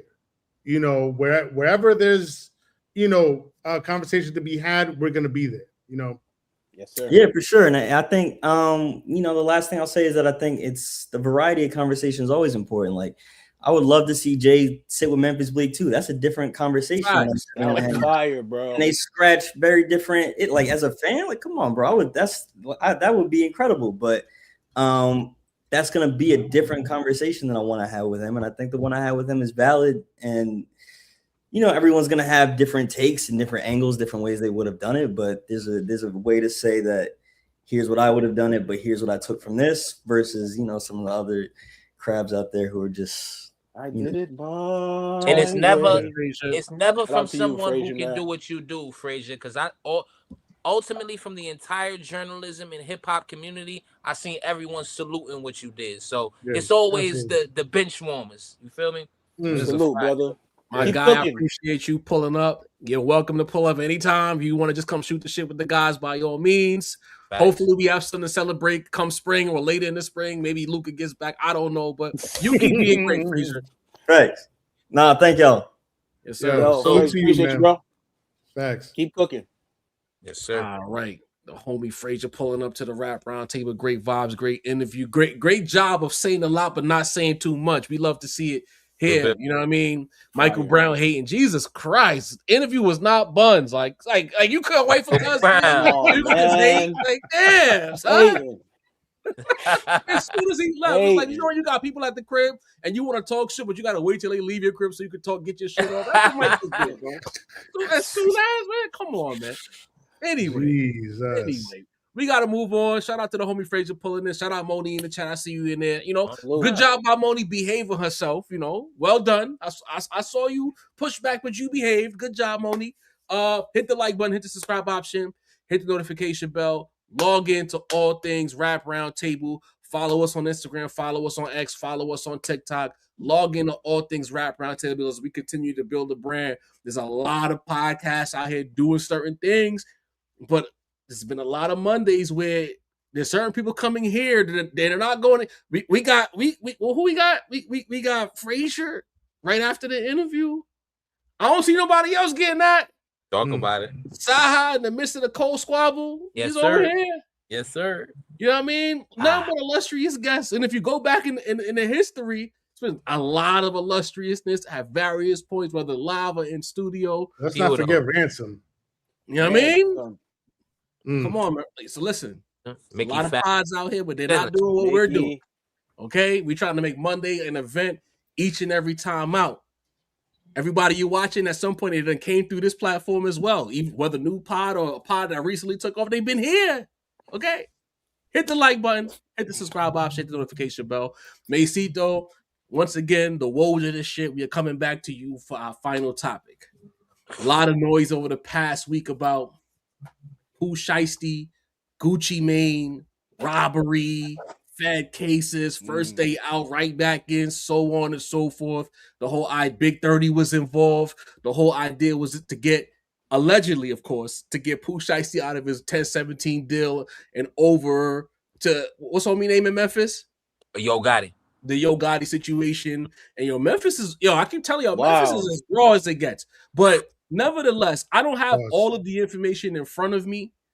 Macito, I know you got a better grasp on what's going on. Vlad TV just threw a grenade out there saying that there's no evidence. I'm really confused. Right. So can you help me, help the guys, help the public make sense of what's going on with Pooh Shiesty and Gucci Mane?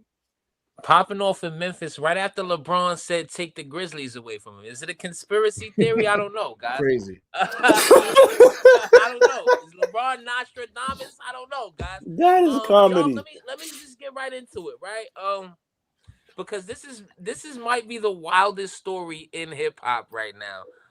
Pooh Shiesty, along with eight other co-conspirators, are currently locked up in federal prison. This is due to, like you said, actually, let me set the stage. Pooh Shiesty went to jail. We all know this. Pooh Shiesty got out around December. We spoke about the first day out freestyle when it came out. Told y'all it was the hottest shit on the streets. Now, apparently, right after that, give or take a month or so after that record was released, this is when this incident happened, right? So, Pooh Shiesty, who is on house arrest in Memphis, but can go to Dallas for work type of situations, invited Gucci Mane out, invited him to speak about his contract.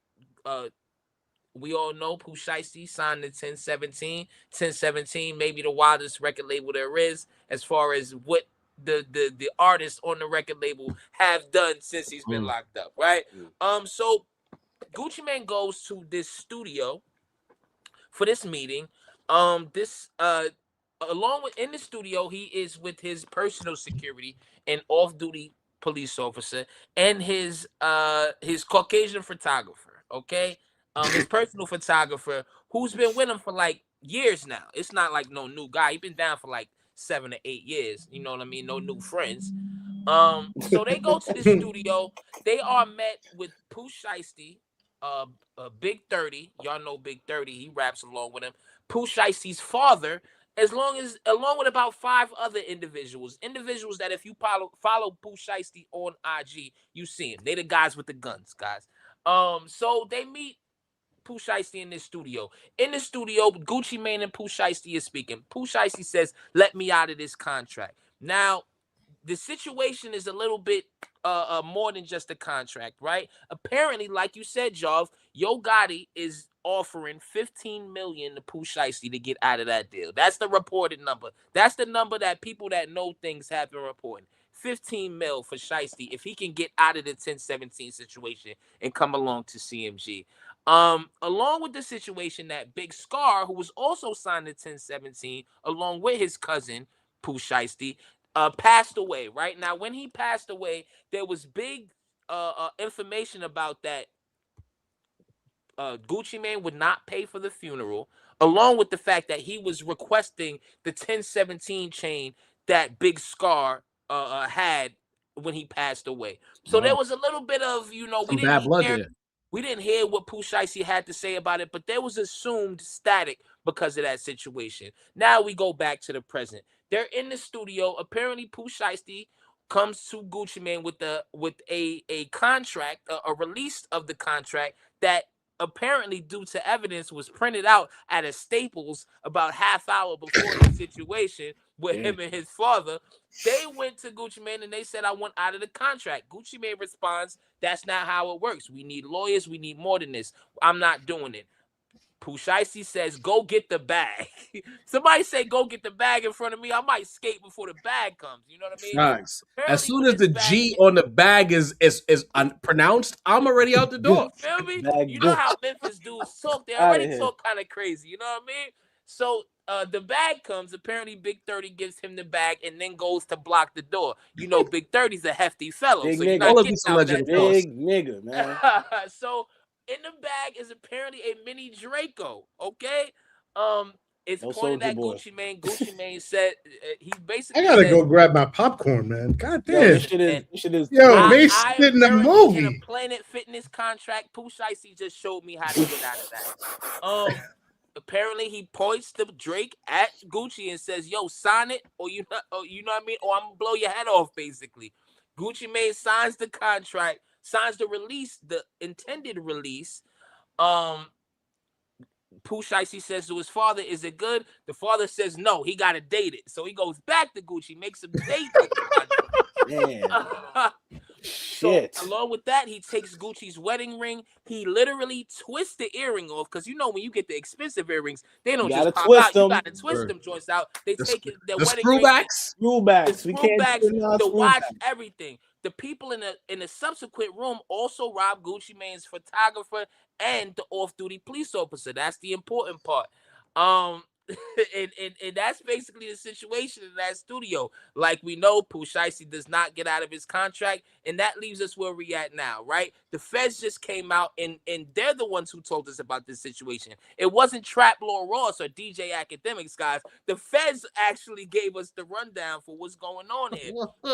So now we get to a situation where it's seemingly the photographer is pressing charges because they took his bag full of Rolexes that had an air tag in it. The bodyguard is testifying, who's an off-duty police officer and is required to testify against Pooh Shiesty, and Gucci Mane is testifying against Pooh Shiesty because that contract situation will be void if he says it's signed under duress. So we find ourselves now where Pooh Shiesty and the 8 individuals all locked up on Fed charges. But like you said, Jov, today we get the big news. It's not just Vlad. The feds basically came out and said, we have no physical evidence. We have no cameras. We have no videos. We have no evidence. We have no guns. We have nothing that the people said they have. All we have is the words of the accusers and I guess you would call them what? I don't know, plaintiffs at this point. So that's what we find ourselves at this point in this Pooh Shiesty Gucci Mane situation. Very ugly, very nasty, very gunner-ish if you've been paying attention.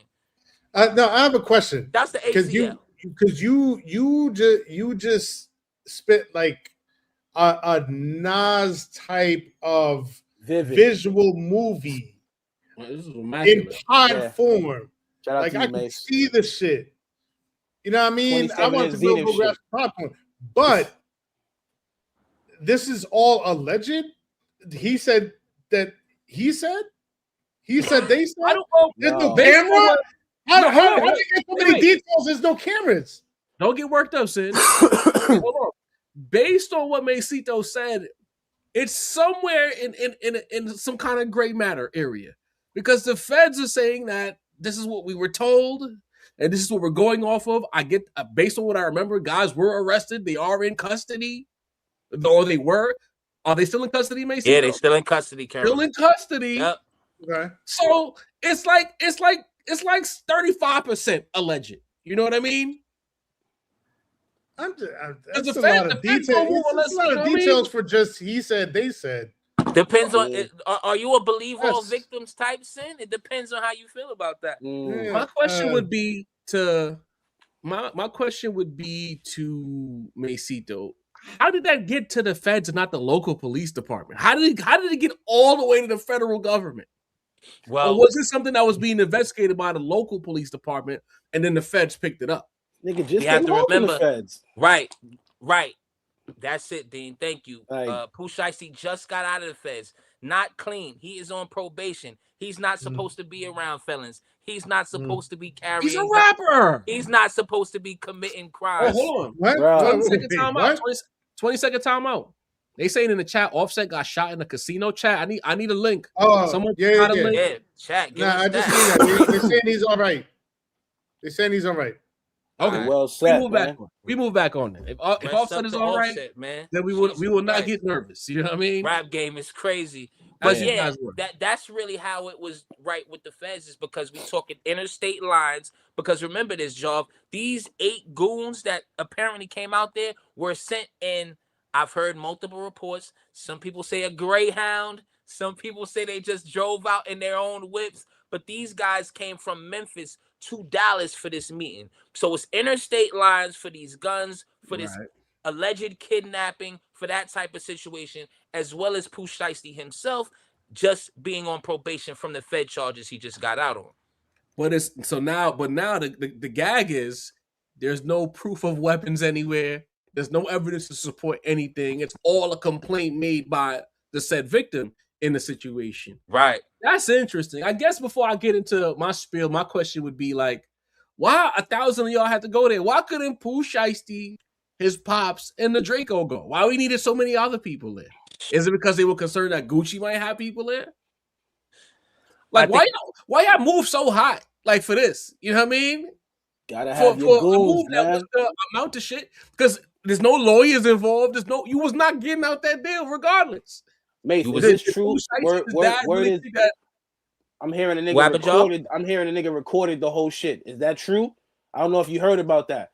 That's because you gotta saying. remember, Gucci's gangster. So the feds don't have this recording. Apparently, that's alleged, right? That Pooh Shiesty's father was recording the contract signing at the time, but the feds are not in possession of alleged recording. But y'all, what you was about to look up? My fault, y'all. No, I'm just trying to figure it out because it's just like the more like y'all two just talked about it, and the more I hear it, you know, it sounds like some dumbassery, bro. Yo, Memphis is. And I'm not trying to. I am not one to judge criminals. I try to stay out. I am a civilian, but the more I hear this shit, I'm like, this was really fucking dumb. 1-800 get indicted, bro. You got one of the biggest records in the country, fresh out of jail, and you gonna do some more jail shit? Like, so what, nigga, this ain't TV? Well, nah, let's be clear. You know, a lot of niggas be like, yo, if I get signed by a label and they don't want to get me out, I'm gonna up the Draco and do whatever. So I can understand, Pooh Shiesty's a real nigga, right? Cool, let's get that out the way. But you have an ankle monitor on. You just got out the feds. You got a big money deal in front of you, and what you decide to do is go strong on. You ain't even say you send somebody on your behalf with the paper. You go and do it yourself with your dad and Big 30 and a few other niggas. And you couldn't, I think it should have to be niggas about it. I couldn't just be clean. Like, you got to rob niggas and take the jewelry off and all this and that. Like, fuck my guy. Get a lawyer. Yo Gotti's directly connected to Rock Nation. There was so many other ways you could have done this. Gucci Mane has a lot of goodwill with the public. If you made enough noise with the right people, Gucci Mane let you out that deal. Because Gucci, 1017 popping, but 1017 is not like no label to where it's not QC, is my point. They don't got the cachet of a QC, or QC at its peak anyway. So, like, bro, just motherfucking take the legal route, bro. Like, how you putting your whole life on the line for this, and now the feds is involved? They might get off because I guess, you know, everybody talking about Gucci snitching and all this. Now, I personally don't give a shit. I'm not a street nigga. I don't get involved in street nigga shit. I'll leave that to the gangbangers and what's the blood nigga that be on Adam 22 shit. Before nigga. You talking about Wack? Wack 100. I'll leave that to Wack 100 and those guys to get the paperwork and the snitching allegations and shit like that. I mean, he submitted some shit like about his pops or some shit like that. Allegedly, I don't know if you heard about that, Mace. Currently, I missed that. Pops is out right now. But my nigga, like, I just looked it up, bro. It says because I was just in Memphis a couple weeks ago. Shout out to Memphis. It's hood out there, so I get it. But nigga, it's a 6.5 hour drive from Memphis to Dallas. You know what I'm saying? I'm sure there's a charge if you load up the car with goons and ride out to do a robbery. I'm sure there's a charge in that alone, bro. Not to mention your first day out the feds, duh. You know what I'm saying? On top of that, you got hammers on you. And the recording the shit to me makes a lot of sense because that'll be my bargaining chip against Gucci. You the gangster nigga. You know what I'm saying? I'm recording myself robbing you.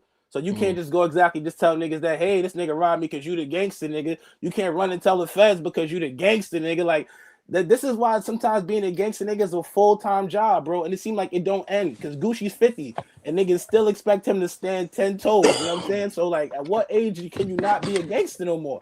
He gonna be 65. I can't tell on niggas. I just don't know how this shit works. But in terms of all this shit, bro, I think this nigga's cooked. Like, he just came home with like a month. When did First Day Out come out? Like a month and a half ago. Like the whole thing. I don't want to lie. I feel like it dropped late last year, if I'm not mistaken. It could be maybe it's December. Maybe I'm tripping. But but regardless, my nigga, you've been out for this is April. You know what I'm saying? It's been a whole 4 months. The whole thing is to show you learned the lesson. Like every bad move you can make in a situation, you made it. You know what I'm saying? It feels it feels a lot more personal than just getting out of a deal. Just based on what Mace was saying. If you gotta up the Drake for it, bro, you probably not getting out that deal, my nigga. The thing with the artist passing away and wanting the chain back and all this and that, it felt like for you to go to that length, because that's one thing I try not to judge people because there's always a human element. That was a personal move. Like, that was a deep fuck you. Like I don't like this nigga, B. That's what I'm seeing from it. Like, for them to cross state lines, everything Mace told us, it probably felt shot pulled like, yo, fuck this nigga, B. There was even that shit I seen because everything started making around on social media when I think Big 30 or someone else was posting Gucci, and Gucci was like, yo, stop posting me. You only met one time. Like, so it's obviously that there was business arrangements, but niggas wasn't macking out like that. They're not peoples. Like, you know how we get around certain artists and you see the squad. They might not all be in the same squad, but they together. You feel what I'm saying? Every event we go to, we see the same niggas. I don't know if that's the same itinerary with them. It seems like it's showing me that a lot of that shit was that fake industry, whatever. Like, we can take this flick together, we're gonna link up, we're gonna post this, and that'll be that. But we really don't mac out with each other. And it's unfortunate to see. But this is why I bring Sincere into the conversation. People love blaming hip hop. I want to make this clear. This Pooh Shiesty and Gucci Mane thing is not hip hop. This is some rap shit. This is not hip hop. That needs to be said. To say the rap side, am I out of bounds in saying that? No, not at all. And I wanted to add that, like, you know, people go to like really far lengths when they start feeling powerless, you know, and it feels like from like the whole backstory and everything, it feels like Pooh Shiesty was in a situation where it's like he felt like his back was against the wall and like just feeling overall powerless about the situation and about his fate.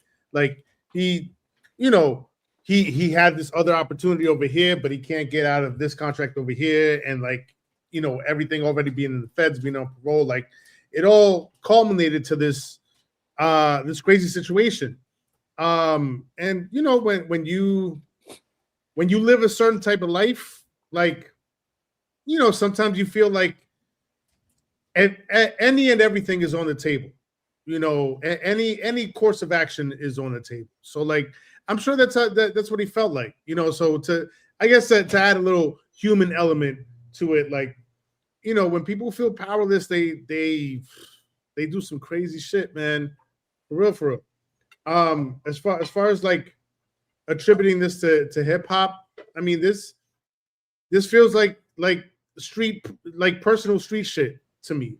And a lot of times, of course, like hip hop originating as street culture, like the street and the culture, like, you know, there's a blurred line there. But you know, we have to be able to learn how to attribute things to their proper cause. You know, you could attribute this to street shit, personal, even business. But like hip hop culture, like we gotta draw the line there. We can't attribute it to to the culture itself. You know, I'm so glad Mace is back because I had a question. I watched a video of a young nigga that affiliates with Pooh Shiesty, and they were talking about allegedly, but they were talking about when Big Scar got killed and they went to Gucci for can you pay for the funeral? He was like, I can't because it's my lady's birthday coming up and shit like that. Like little shit like that, bro. You know what I'm saying? Like, yo, fucking Pooh's locked up. Can you send him, son? I ain't got it right now. Little shit like that. Saying, like the shit with added Pooh, just insult to injury shit. That shit with Pooh, like that was that felt personal. That's what Mace was talking about with the whole thing about Big Scar and getting the chain back and all of that. Like it felt like Pooh was like, you know what? Fuck this guy. Who knows? Maybe Gucci. I don't know. I'm speculating. Maybe Gucci ain't put no money on his books when he was in the feds. Maybe it was like and now he back out. He the hottest nigga. He the hottest nigga in the South. At the time he got out and he dropped first day out, I can make the argument that he's the hottest nigga in the South. And then you got $15 million advance in the era where niggas, we just dropped the clip about niggas getting 30K advances and 100,000 advances, 15 M's, nigga. Yeah, you holding me up. That's life changing money for a Pooh Shiesty. So maybe all the personal animus that you think about the business of it all, he probably lost sight of the main thing. It got he saw red. You know what I mean? Again, I'm not qualifying gangster shit. I'm just trying to say there's human elements to all decisions. But to the initial point, I just want to make sure that hip hop don't get misconstrued because it's like, especially now, this conversation and the fact that everyone keeps attacking hip hop. This one got nothing to do with hip hop, bro. This is the business of rap. This is personal shit. This is two hood niggas. I'm sure, like, cause yo, I don't know if niggas remember the old Gucci. Like, don't take this Keisha K.O. Gucci as the nigga that we remember. Radrick, bro, the nigga with the fronts who was bugging the fuck out. So I'm sure, like, Davis. You know what I'm saying? So I'm sure Pooh Shiesty sees this nigga like, yo, like this nigga's the epitome of gangsterness. Maybe Pooh been dealing with Roderick and he felt like he had to get on Roderick level to get what he needed. That's what I'm saying. So I'm like, you add the insult to injury with the no money on the books, not paying for the funeral, saying I can't do the funeral because his wifey's born day. Like, if you like in Pooh Shiesty's mind, he's probably like, yo, you supposed to be the ultimate street nigga, B. Like, here we are in the street situation and you ain't got no love for me. Fuck you. I assume that's how it went down because that's how I usually go down in the streets. That's why I'm like, it's not hip hop. This is just street shit. 15 M's. 15 Holy M's. moly, paper, bro. And again, y'all can type out all y'all want. It's not. Y'all gotta learn to separate the difference between the business of rap and hip hop. That shit ain't hip hop. That's some rap shit. And a lot of y'all in a certain region keep conflating the two. Hip hop and rap are not the same thing, folks. Hate to break that to you. Do the knowledge. That can happen in any other field. Like. To bro, I'm not yellow, bro. Don't do that, bro. Hey, wildin'. I hate how so shit. I'm a nice almond. I'll trigueño. Hold on. Green gang. What we doing here, bro? What we doing, man? Out of fucking line. Hey, you know, yo, like this is like racist on a level. This is racist and accidentally racist at the same damn time. Because this is the wrong slur for sin. Damn. That's crazy. Hey, yo. Wow. You call me yellow. God damn. Shout out C Green. Like you, you know what? You got a sense of humor too. Shout out, man. Shout out. You valid. You valid going forward. You know what I mean? Because it wasn't disrespectful. It was slanderous. We like to see you in the chat. You heard? You know what I mean? Macito, final words of this before we close out. Nah, it's just I'm just gonna agree with the It's not a. It happened within rap, but it's not a hip hop issue. I watch true crime, so I done seen this type of business dealing go wrong, whether it's construction guys, whether it's Bitcoin guys, whether it's Wall Street guys. A lot of times when somebody's money is being played with and you know, they get to this point in their dealings with somebody who has access to the money. So it's not a hip hop thing. I done seen this happen in too many industries, you know what I mean, for it to be attributed to rap, you know? That's a fact. Real quick, quickly on Kanye. This wasn't on the rundown, but it's not a topic. I just want to point out because you know we had the Kanye fans last week that got upset with us. Oh, he's not done. He sold out so far. Did y'all see the video of the niggas at SoFi? Huh? Yeah. We don't be talking about we not in the sales argument. We not in all of that popularity argument. We talking about cultural impact. Them niggas that was mosh pitting and doing all that goofy shit, incel energy at that show. Keep it. Y'all celebrate the nigga that loves beautiful women, which y'all move like incels. And that video footage highlighted what we were talking about. He's not a cultural icon anymore.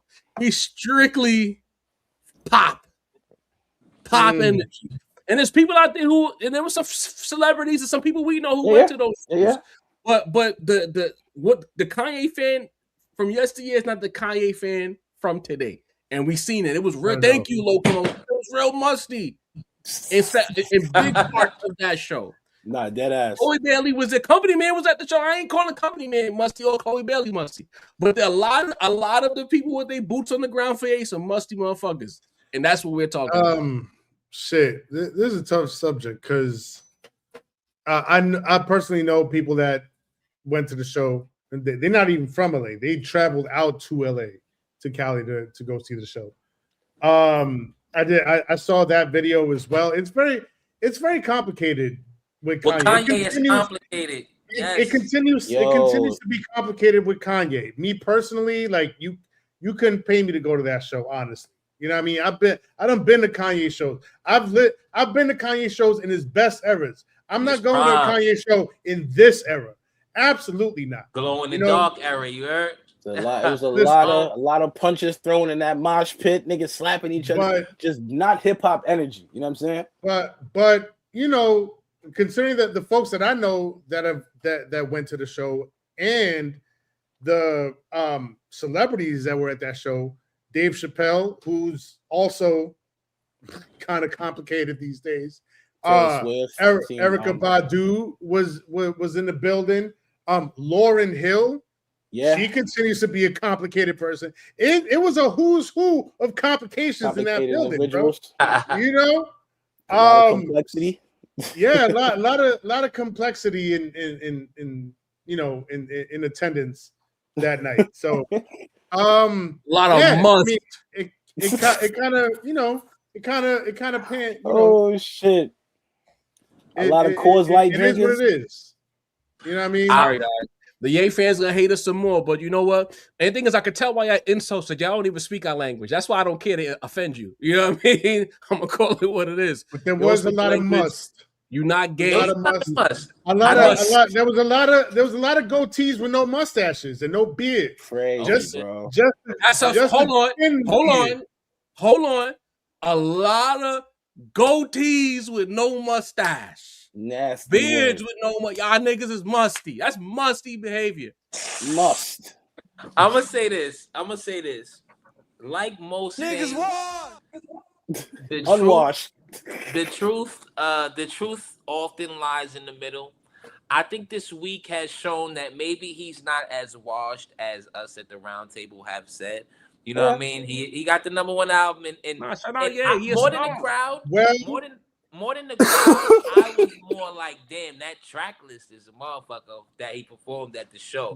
But this is what we always talk about. We talk about it with Drake too. We say Drake been dropping, he gonna do numbers, but that don't mean he not washed. Usually when we say washed, the track list for the second night, Mace, was kind of incredible. I ain't gonna hold you. I looked at the track list for the second night. That's what I'm saying. To me, that was the talk. Usually when we say washed, we mean when they put out new music. We're not really checking for it. Yeah, most people really aren't checking. More than one person whose opinion I trust was impressed by Bully, so I'll go give Bully a try myself. You know what I'm saying? Right. When Bully dropped, I could care less. I'm gonna be honest, y'all. But it's a week already. But also we might check it out. I'm not gonna say it's hot. I'll go check it out. We might be of an ilk that is more serious about holding the line. Right. Of the cloth. Yeah. Right. Yes, you know, Kanye was birthed through the cloth and he became musty. I'm sorry. From cloth to must. Brutal. You niggas and I'm just like, we gotta hold the line at some point. He apologized to everybody but black folks. Yeah. What happened there? Yeah. Real quick, how much validity are we giving to the idea that because Jay-Z's performing in the Bronx that weekend, he's getting all of Kanye's sponsors pulled for that same weekend? Yo, I did think that I was gonna hit the group chat with that. I wouldn't be surprised. With that tinfoil theory, bro. Everything. Yeah, when he got on the phone and was like, I'm gonna come clean. I'm gonna come clean. not I ain't doing vouching that. for Hov on this one. I'm not vouching for Jay. I got no evidence to support it, but I'm not vouching because it's petty enough. You know what I mean? Petty enough. True. Jay is Ric It's Flair. within- Jay's the dirtiest player in the game, bro. It We is know within this. the realm of possibility. Why not? That's the It is nature boy of rap, bro. within the Nature realm. Boy of rap is crazy. Oh man. I'm not putting it past him. I'm not saying he did it. I'm not supporting the accusations, but I am not defending him against said accusations. Wiley's Because- Festival is still, they're still pushing forward though. The Wiley's Hey, Festival is pushing That's forward. crazy. Tickets are sold. Fuck the sponsors. Money gonna be made regardless. Honestly, if you a sponsor and you pulling out of the Ye show that week, are you stupid? So see, I could call niggas musty and still say Ye gonna generate revenue. Both I'm things gonna are say true. this, and I'm gonna say this: you call my kids the R word. You lucky if sponsorships is the only thing that I'm on. Yo, You know I, what I'm saying? I forgot he said niggas was on the spectrum. He lucky bro. Hov ain't beat him up, quite frankly. He lucky he ain't get his ass whooped, bro. So Yeah. Maybe he's pretending to be crazy because he knows Yeah. whenever you run into Sean, there's a problem. Like I was a fucking problem. It's gonna be smoky. Yo, It they was said mad. his kids was like Fabio, bro. Leave Like, Fabio jail, alone. That's cyberbullying. Yeah. Fabi said we're not ready to have that conversation. No. Nigga in the comments said we already know, gang. I was dead. The Oh, kids was on shit. that Fabi. Nah, Jeez. that's on that Fabi. yeah. Yo, Sid. Holy shit. Sit with it, bro. Sit with it. Oh man. Super chat. shit. We're gonna close this show out. Shout out Fabio for it, man. Shouts, man. Get the help That's you need. weird. brother. Fabi. She says, salute fellas, sitting next to Charlotte doesn't automatically give you credence to speak on hip-hop culture. Smells like vulture activities. You know Right, it. Gwen. Yeah, Talk about it. absolutely. Just Gwen asks, co-suffering from imposter syndrome. We've been telling you for years. whole Not life. you, Gwen, but in general. His whole life. She spins back one more time. Maybe it's a symptom of being an only child. Easy now. I'm an only child. I ain't cold. too. You know what I'm saying? Listen, Hey, Gwen. Relax. I can see that making you shrink yourself for acceptance. Maybe the need to feel included. Nah.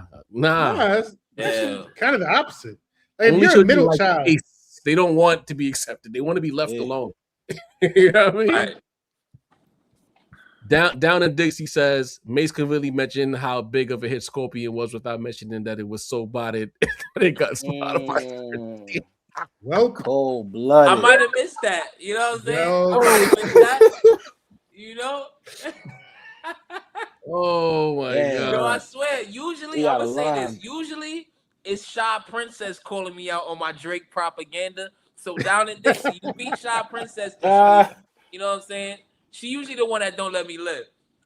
Last super chat, but certainly not least, T Mac with a $20 highlight says the First Amendment doctrine holds that the first remedy of those who thrust themselves into public controversy should be self-help rather than defamation actions. Law itself, Talk about acting it. its brief. Those are our super chats for the evening. Shout out to everybody who pulled up. Big shout out to Frazier for being a great interview and giving us some behind the scenes of how the interview with Jay-Z came together. Great vibes from him, of course. But Right. you know, we gotta wrap this up with the only way we know how, and that's with D the Balance taking us home. You already know. Shout out to everybody in the chat, whether you watching live or you catching on the spin back, hit the like button. You know we love you. Give it up. Shout out to Jarv, shout out to Sin, shout out to Mace. I'm D the Balance, and with our powers combined, man, it's Monday Night Raw at the Rap Roundtable. You dig? Love y'all. Swipe, hype, tell a friend to tell a friend.